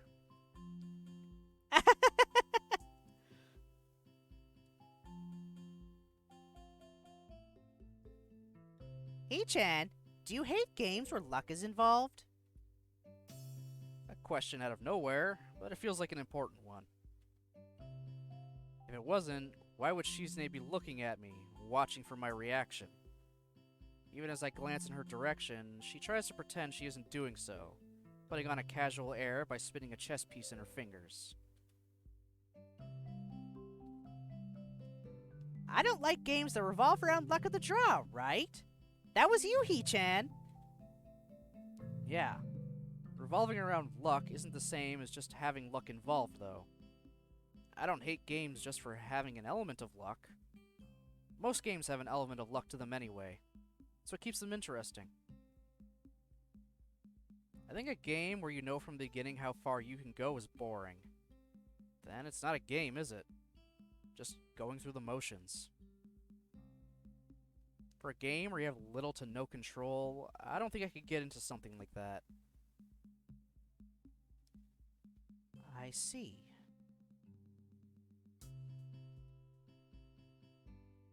That girl isn't very good at chess. Chess is a formulaic game, so it's a game that isn't suited for her. There was nothing formulaic about her. Someone who plays chess like that, only looking at the next piece, playing so shallowly, can't be called a serious chess player. Anyone who loves chess to the point where their eyes sparkle like that when they see a chessboard would be the kind of person who would study the game. If you study it just casually, you can learn to see at least 2 moves ahead, even against pros. Why would someone who loves the game so much, with that enthusiasm, know so little about it? Even less than someone with just a passing interest in it? Shizune puts down the piece in her hand. It's a rook. Her feelings are real, but her feelings for the game aren't real. Do you understand, Hee-chan? Probably not. There's no luck in chess. It's very important to realize that. Luck in games is good because it gives everyone a chance. Just enough to matter, but not so much that skill is penalized. Chess is boring because it's not a game to me. It seems like formulas. Yeah, I read that sentence wrong, but oh well. Hadako isn't the kind of person who should love something like that either. If you value something, you fight. Struggle is proof of preciousness? I think so, at least. Or you concede immediately, since it's so precious that it stops your thinking. The first is a passionate love. The second is a gentle love. I tried to fight her, chasing around her king and trying to bait her. I didn't succeed, though, because she stuck only to what would work. The trickiest moments were when she moved the fastest. That means she knew exactly how to deal with those situations. That means someone taught her. Do you understand, Hee-chan? Not really. If you love chess that much, but you can't give it your all, it's because you love the memories attached to it and not the game. It's too precious to her to see it as a tool for true competition. Due to that, we can't become friends over it. Not without words. Well, your way of making friends isn't the kind of way that works on everyone, Shizune. The look on her face isn't one of sadness, at least as far as I can tell, but her words are very sad. Hey, let's play a game. While the board is still here. But the bell rings and cuts me off. Yeah, that was a thing.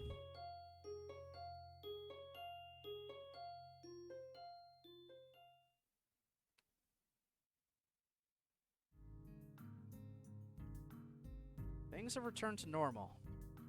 Well, I transferred in at a pretty unusual time, and I can hardly say that I had a normal first few weeks here. I guess it's more like things have calmed down and reached normality. I have been here longer than I thought. It's hard not to think about all the stuff I've missed in this school before my arrival, or the things that might have happened in my old school since I've been gone. I wonder where these feelings come from, since I didn't leave much behind.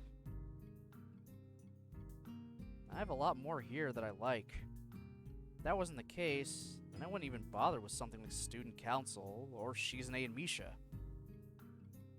I'd be hard-pressed to care about anything if the school was how I imagined it would be. So even this feeling of a daily routine makes me glad, in a way. I dread the amount of work that's going to hit me in the student council after school. enough to want to consider stepping out of my duties just this once. Yet, it's nice to feel like there's something I can do. Shizune drops a stack of attendance sheets next to me. Thanks again for helping out. Thanks again, Hee-chan. Sure is a lot of work, though. I had to skip out on sign language class again. Now I'm at a level where I can understand most of Shizune and Misha's conversations with each other, so I'm not too bothered by it. Shizune still doesn't know that, though. I'm determined to keep things that way until I'm very sure of my skills. Perhaps it's a little childish of me. Tanabata is in less than 5 days. They're only going to start building the stalls tomorrow. Hee-chan, we might have to help out with building stalls again starting tomorrow. Why? What was the point of taking them apart then? That took days, didn't it? Yep, that's right. Even though Hee-chan wasn't there for it. I would have helped out if you asked.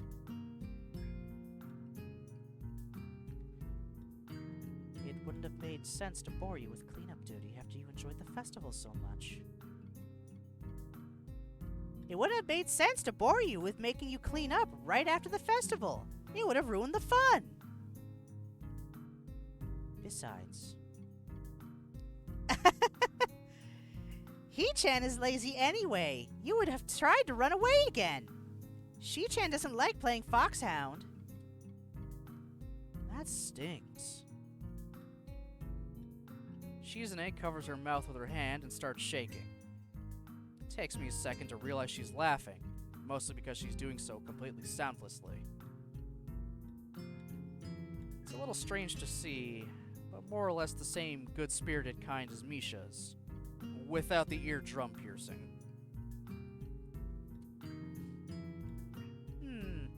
That's a good question though, Hee-chan. Huh?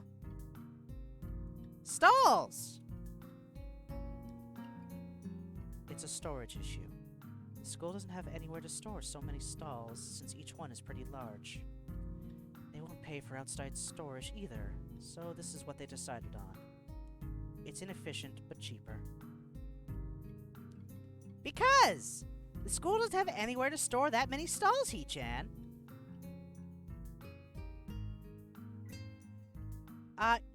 Yeah, right, they do, but they don't want to pay. Sorry, Shi-chan. It's because of the previous generation. The leadership decided that outside storage costs had risen too much, and the student council before us was too weak-willed to tell them that it's stupid to have to build and disassemble 60 stalls twice a year. Okay.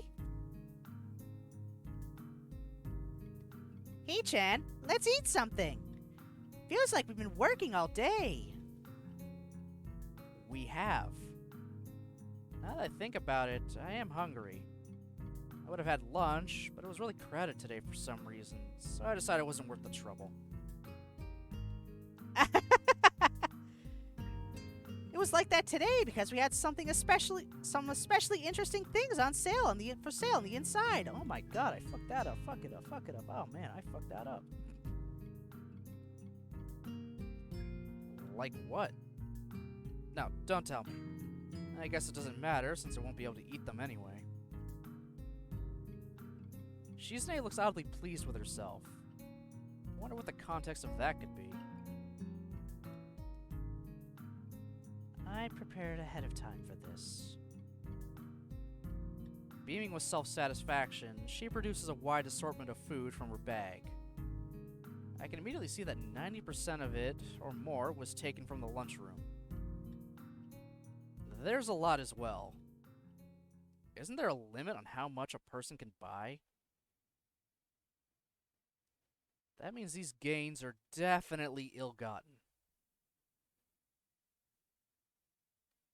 The veal cutlet bread is always sold out in the first minute of lunch. I'm impressed you managed to obtain one. Thank you. Oh, fucking Christ. Because of course. I reach for it quickly, but Shizune immediately makes a grab for it as well. Her hand goes slack for a second when it touches mine, but she immediately pushes forth with redoubled effort, that blazing competitive spirit flashing dangerously in her eyes. Her fingers pry at mine, searching for an opening. I don't budge an inch, prepared to fight for this bread with my life. I might never have another chance to eat this.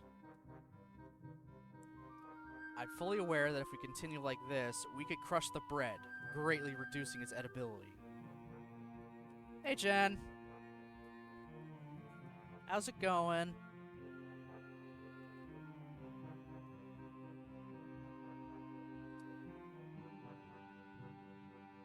Just on a break? Cool, cool. Oh, do good. Having a great time with this.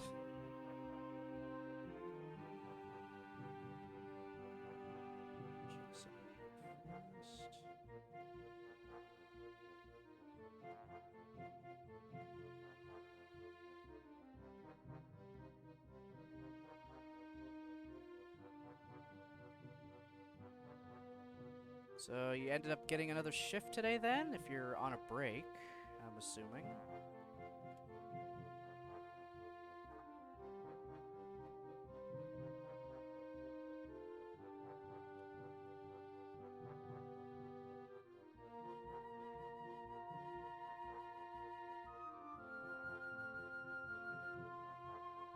It was a dingbat, forgot about my therapy session though. Oh boy. Hopefully they can reschedule easily. Hopefully.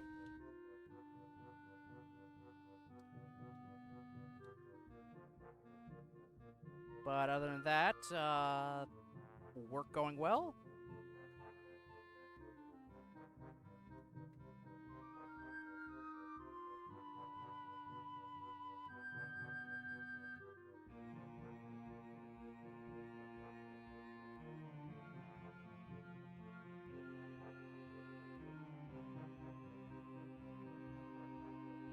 Seven in class A? Alright, that's good. I'm glad it's going well at least.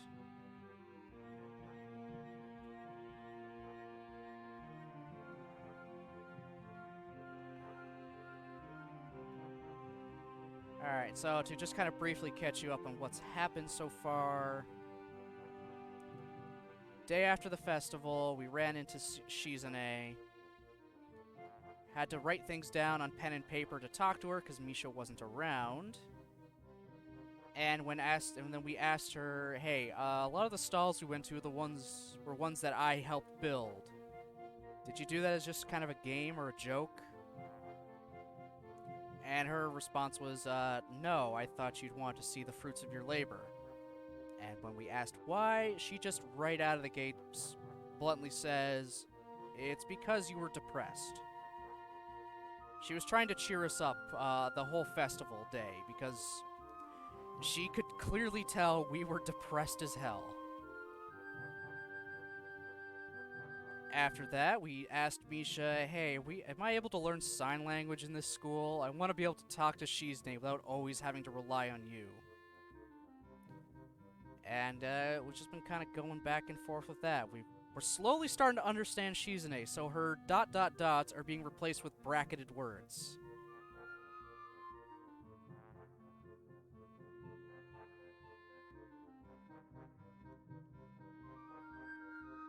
Also, we've learned why Misha is in this school. She is in this school because she wants to become a sign language teacher. So because of that, she has reduced tuition.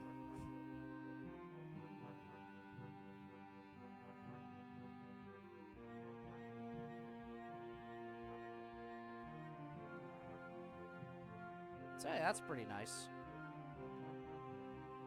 So Misha's also kind of helping to tutor us in sign language. both for our benefit and for hers to get used for trying to help, teach somebody. Because it's one thing to, it's what Hisao said, it's one thing to learn a language, it's a totally other thing to teach it. And despite going on a bit of a rocky start, she's actually pretty decent.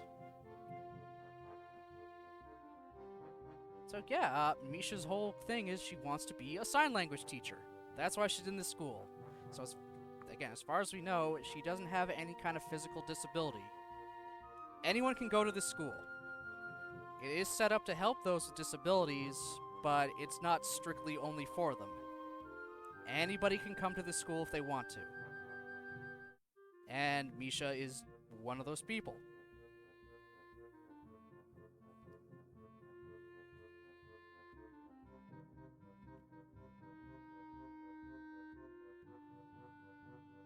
Misha, tell her that unless she lets go, the bread is going to be crushed.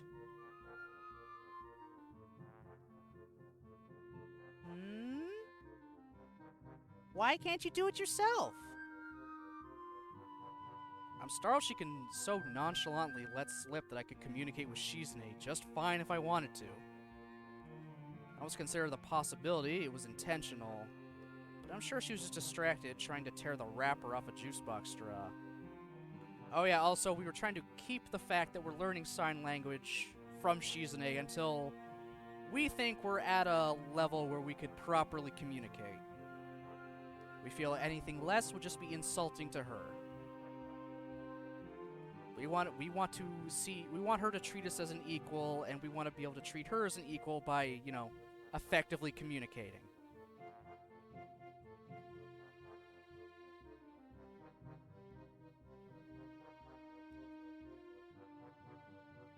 Isn't it obvious? I can't let go of the bread.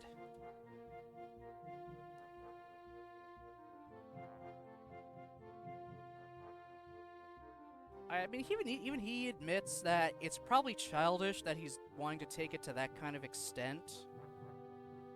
But it's just how he feels. He wants to... he knows he's never going to be at, like, Misha's level. But he wants to be able to at least have an effective conversation. Like, know what she is saying, and she understands what he is saying, kind of thing. Obviously, she would appreciate just the little bit of effort. But we just kind of... Hisao just kind of wants to go that little step further.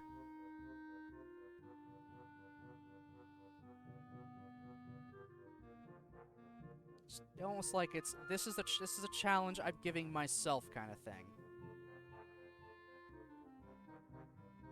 Which is also just kind of a Shizune thing, if you think about it. She is very competitive and trying to challenge herself, so this could just be her...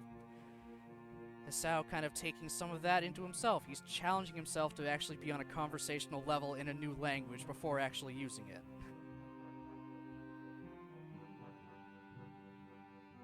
Yeah, he is different in every route. He almost kind of takes little bits of the girl's characteristics and personalities onto himself in some way.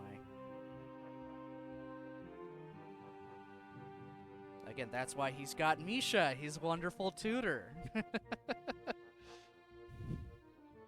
That's who he can practice with most of the time, is her, or in his sign language class, which is, from what he said,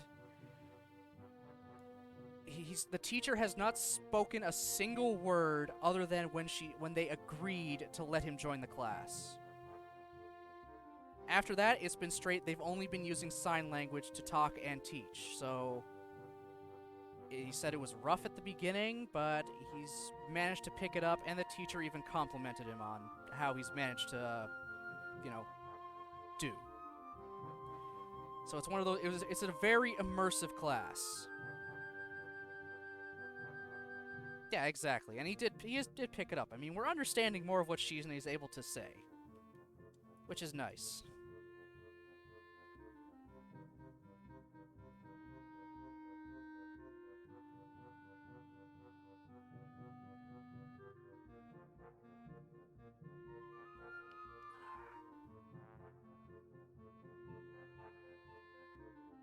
I can't tell Shi-chan that then. She puts her palms up to the sky and shrugs, a wide grin on her face. Why not? Because you have a stake in this, so I can't trust you. If Shi-chan wants to reply, she has to let go of the bread, and then you win. Who knows? Who knows? Maybe that's what you want, He-chan. It wouldn't be fair, so I'm gonna be neutral. Like Switzerland. Switzerland? Do you know about Switzerland? Of course I do. It's neutral. They're neutral. God damn it. I love her freaking face. Her competitive kitty face.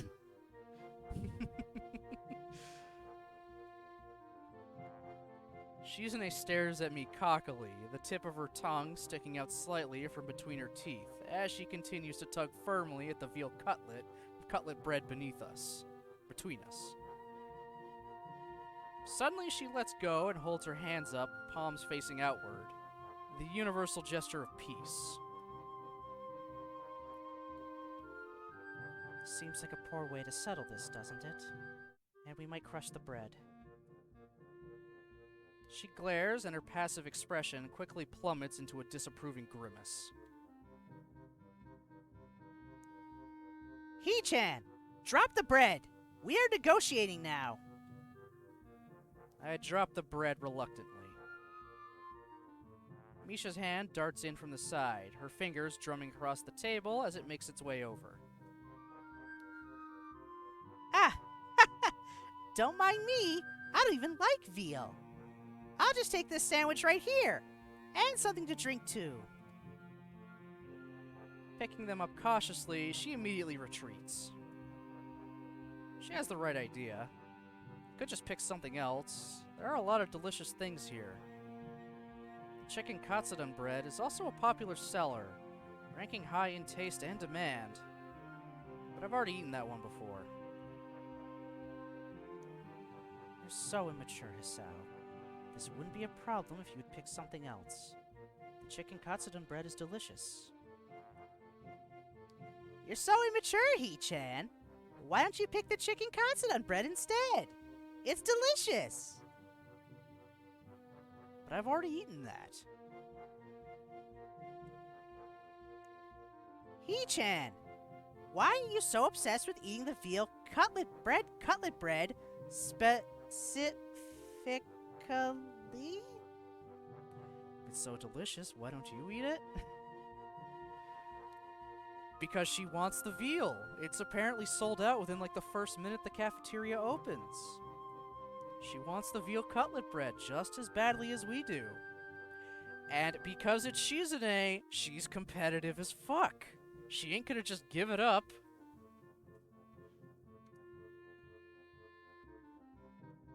It's hard to get normally. Rare things are more delicious. You were acting like a child. You're acting like a kid, He-chan. Why don't you eat the chicken bread? That's not important. Turning bright red, she smiles cunningly and continues. There's no reasoning with you. So it looks like there's only one way to settle this. We're going to play for it. That doesn't matter. We'll play for it instead. Somehow I expected this. It's the logical conclusion. Shizune's been studying for a long time, perhaps pretty much continuously up until now. With finals over, I guess that surplus energy has to go somewhere. Play what? The oldest game known to man, upon which the fate of nations has been known to rest. Rock, paper, scissors. We'll play rock, paper, scissors. Really? Sounds so serious, Shi-chan. There's no humor in her expression. She is dead set on this. Okay. She draws her hand back, and I mirror her. Go! We both put out rock. A draw. I thought I had the perfect plan. Rock is unbeatable. Nothing beats good old rock.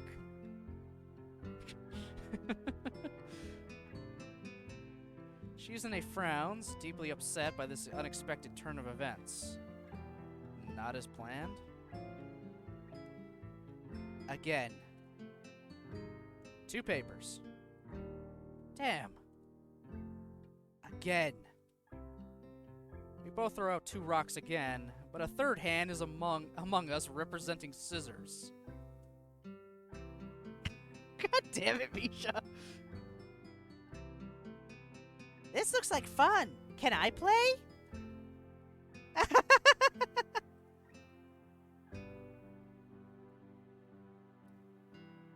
It's a duel, Shi-chan?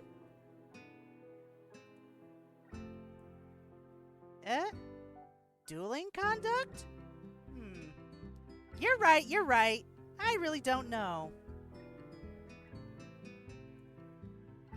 The faster she signs, the harder it is to follow. In fact, it looks like even Misha is having trouble keeping up.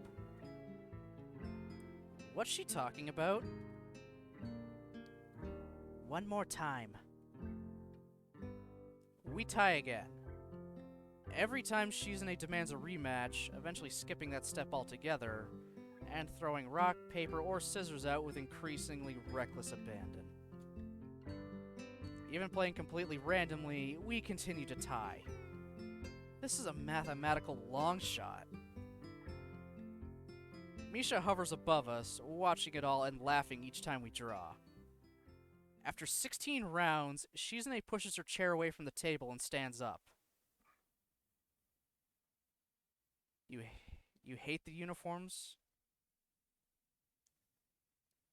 Is it the girl's weird high-collared shirt?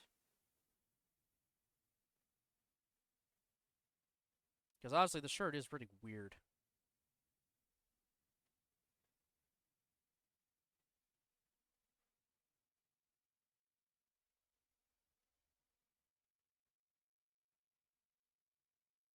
Puffed up sleeves and princess seams? Okay, yeah. Yeah, that's fair. I'm just gonna check something, actually, real quick for myself.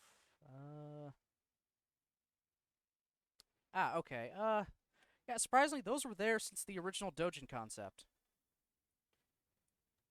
So yeah, the uniform actually has not really changed since the original concept, surprisingly.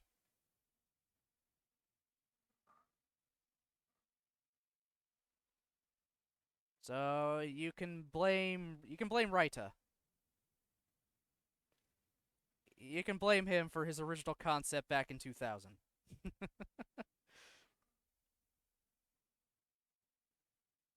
And that was a mistake. I mean, there's also the winter version that the Four Leaf made, which just adds, a big green jacket over everything. It shows up in Hanako's art, like all the concept evolution, and I mean, we see the jacket every time we see Kenji, because he's always wearing the full uniform.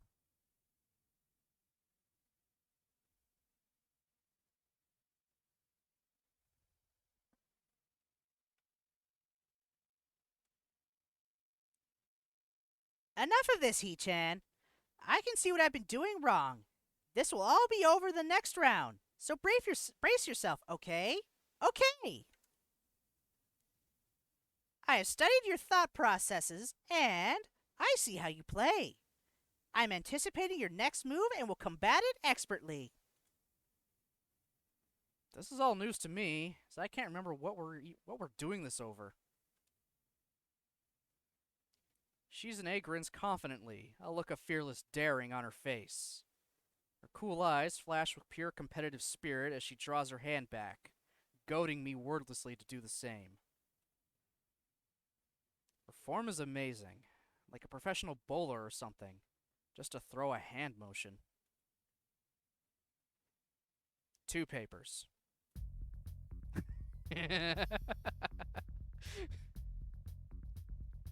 Shizune's body immediately goes slack, and she rubs her temples with a look of exasperation on her face as she lets out a sigh so long it sounds like a tire deflating.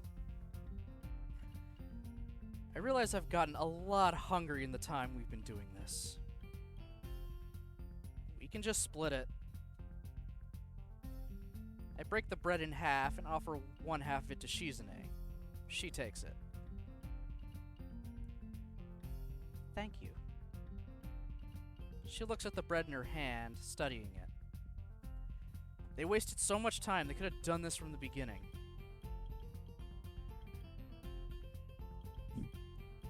But this feels hollow somehow. Regardless of how she feels, she still eats it. All of a sudden, I see Misha observing the scene out of the corner of my eye. Hee-chan, that was very romantic, I think. Oh, come on. Insert wahaha here. She laughs and takes a bite of her second sandwich.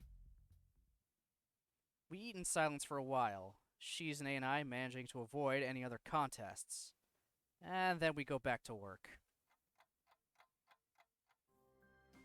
As I finish up the day's usual filing, I think to myself that this might be Shizune's way of trying to start this week on a high note. After all, tomorrow's when the real work will begin. And with her hands literally full building stalls, she won't be able to talk very much. Yeah, so it's barely been like a week or so since the festival ended. They'd had to take the booths apart. Now they have to put them all back together again to set them up for Tanabata.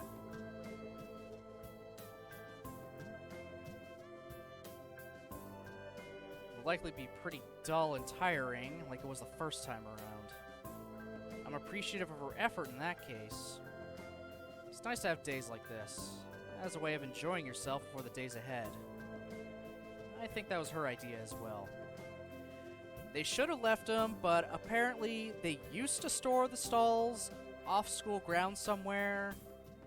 Then the school decided that was too much money, and the old student council, in Shizune's words, were weak-willed to fight against it. So now they gotta tear apart the stalls every time just to rebuild them once again.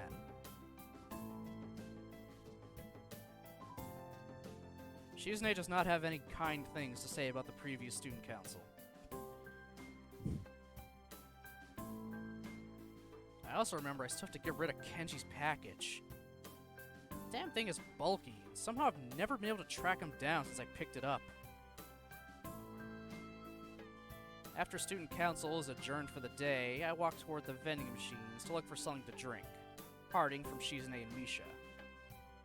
It's a short trip, but even after just a few seconds, I start to get the feeling I'm not alone.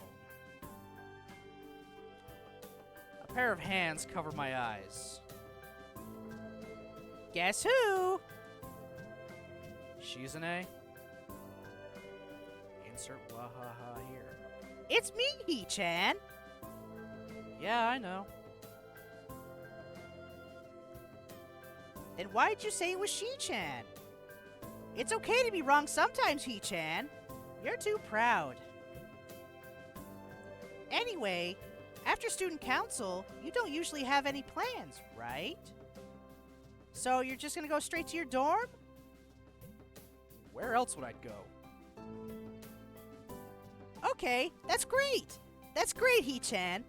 I wanted to talk to you today, so this works out perfectly. Two high school students, alone after classes in a quiet, empty building.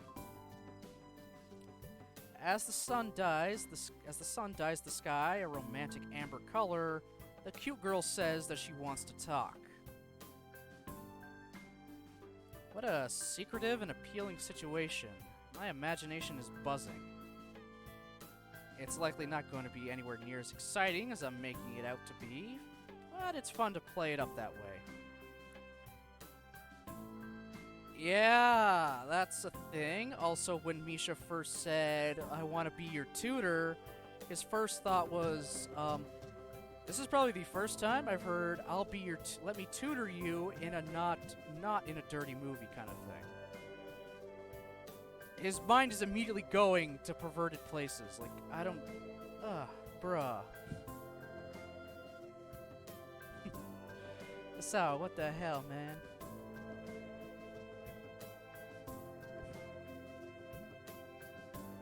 This was weird. This was so goddamn weird. That's all I can say.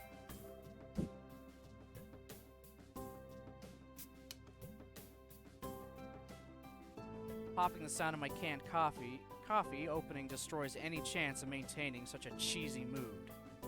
Sounding louder than I ever thought imaginable, amplified by the context of the situation. I sigh in disappointment and relief. So, what is it? Oh! Actually, I'm a little behind in some of my classes, and if I don't catch up, it could be a problem. I can't put it off any longer. My teachers say I have to really start taking things seriously, so I should listen. Especially because this is the third time. Sorry. I'm sorry, Hee-chan. Why are you apologizing? I won't be able to help you or Shi-chan with student council for a few days. It'll only be for 2 or 3 days, really. I'll definitely try to come back as soon as possible. But I can't say I'm happy about this. It's supposed to be getting really busy this week too, isn't it? That's some unfortunate timing. For a second, I want to ask if maybe Shizune could pull some strings to get her out of it. But Misha looks so genuinely apologetic about it. It'd be pretty dickish of me to say something like that.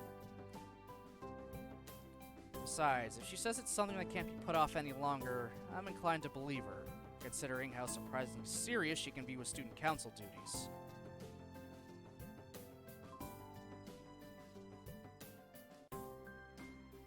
Yeah, I see. It's okay. You managed with just Shizune and yourself last year, didn't you? So I'm sure I'll be able to as well. Don't worry about it. really? Thank you, Hee-chan. Really? Yay, yay!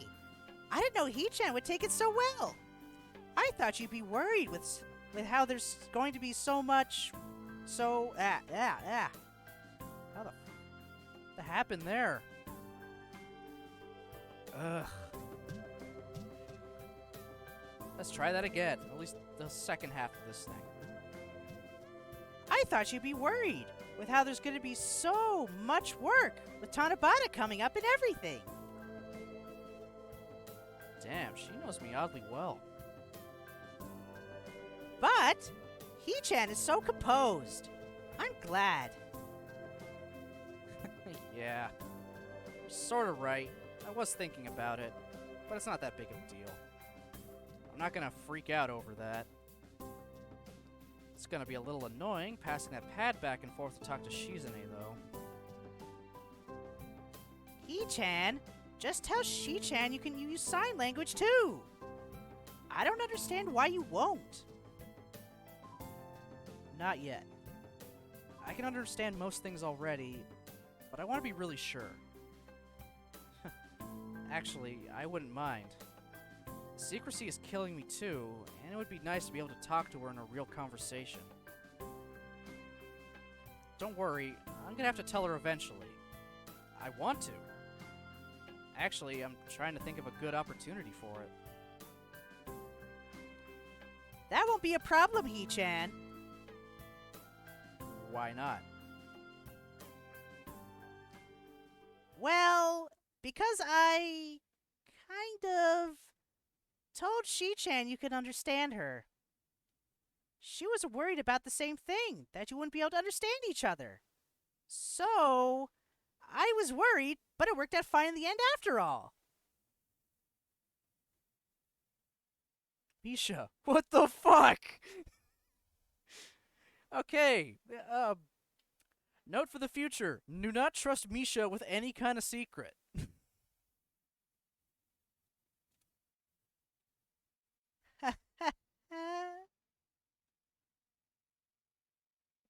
I lose it. Ah! Do you know how stupid I look now? I sat there for like half a damn day acting like I couldn't read sign language. Are you seriously telling me that she knew the whole time I could? She's probably thinking, this guy's a complete jackass pretending he can't understand me. I just made a total ass of myself. How could you let me do this?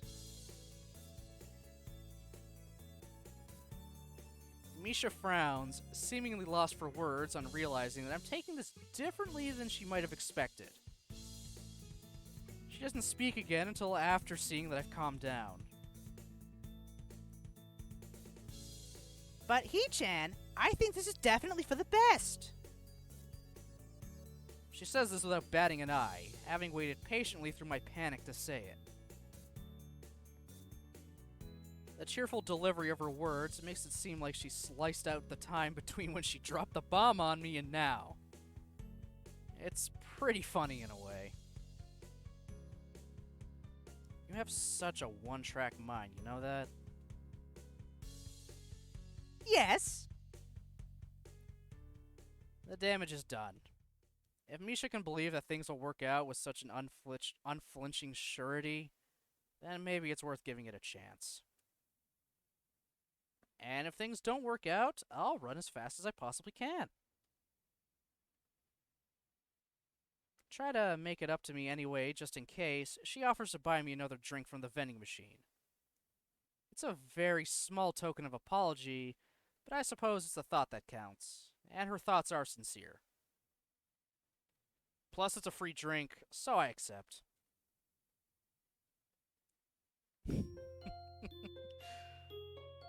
God damn it, Misha. Oh my god.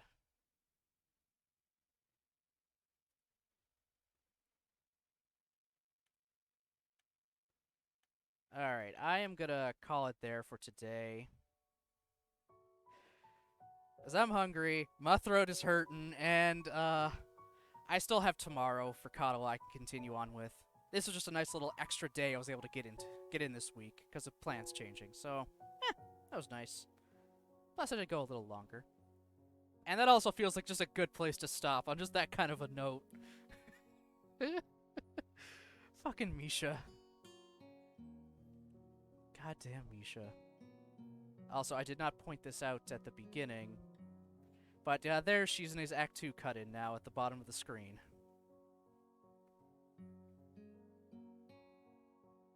Because I don't think anybody was actually here for it.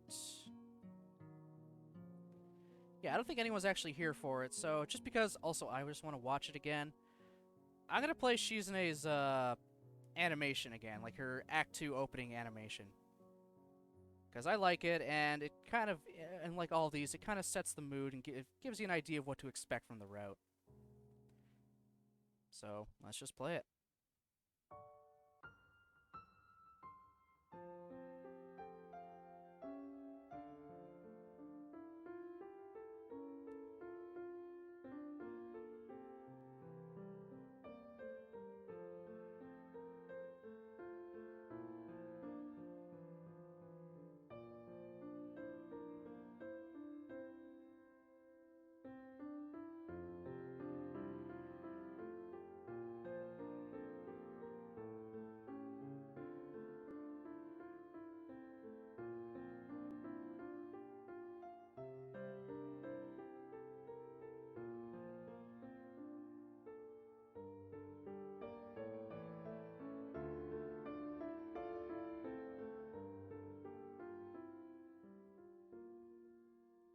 It's just how falling. I love that.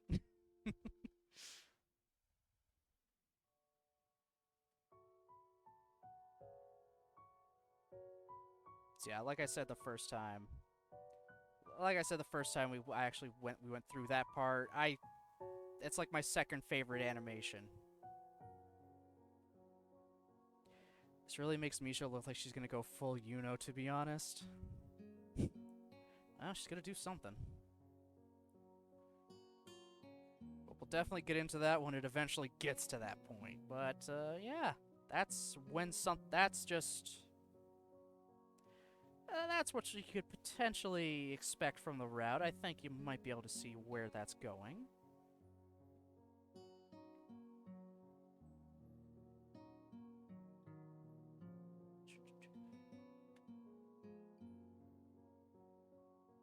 Okay, so tomorrow, 10 o'clock as usual, we'll be back with more Katawa Shoujo. Continue on with Act 2 of Shizune's route. Might actually potentially lead into Act 3. I can't remember how long her acts are. I can't remember exactly. Oh well. It'll be a nice surprise for me then too as well. So again, thanks everyone for watching, commenting, lurking, all that fun stuff. I always appreciate it. Hope everyone has a good rest of their Wednesday. See you next time.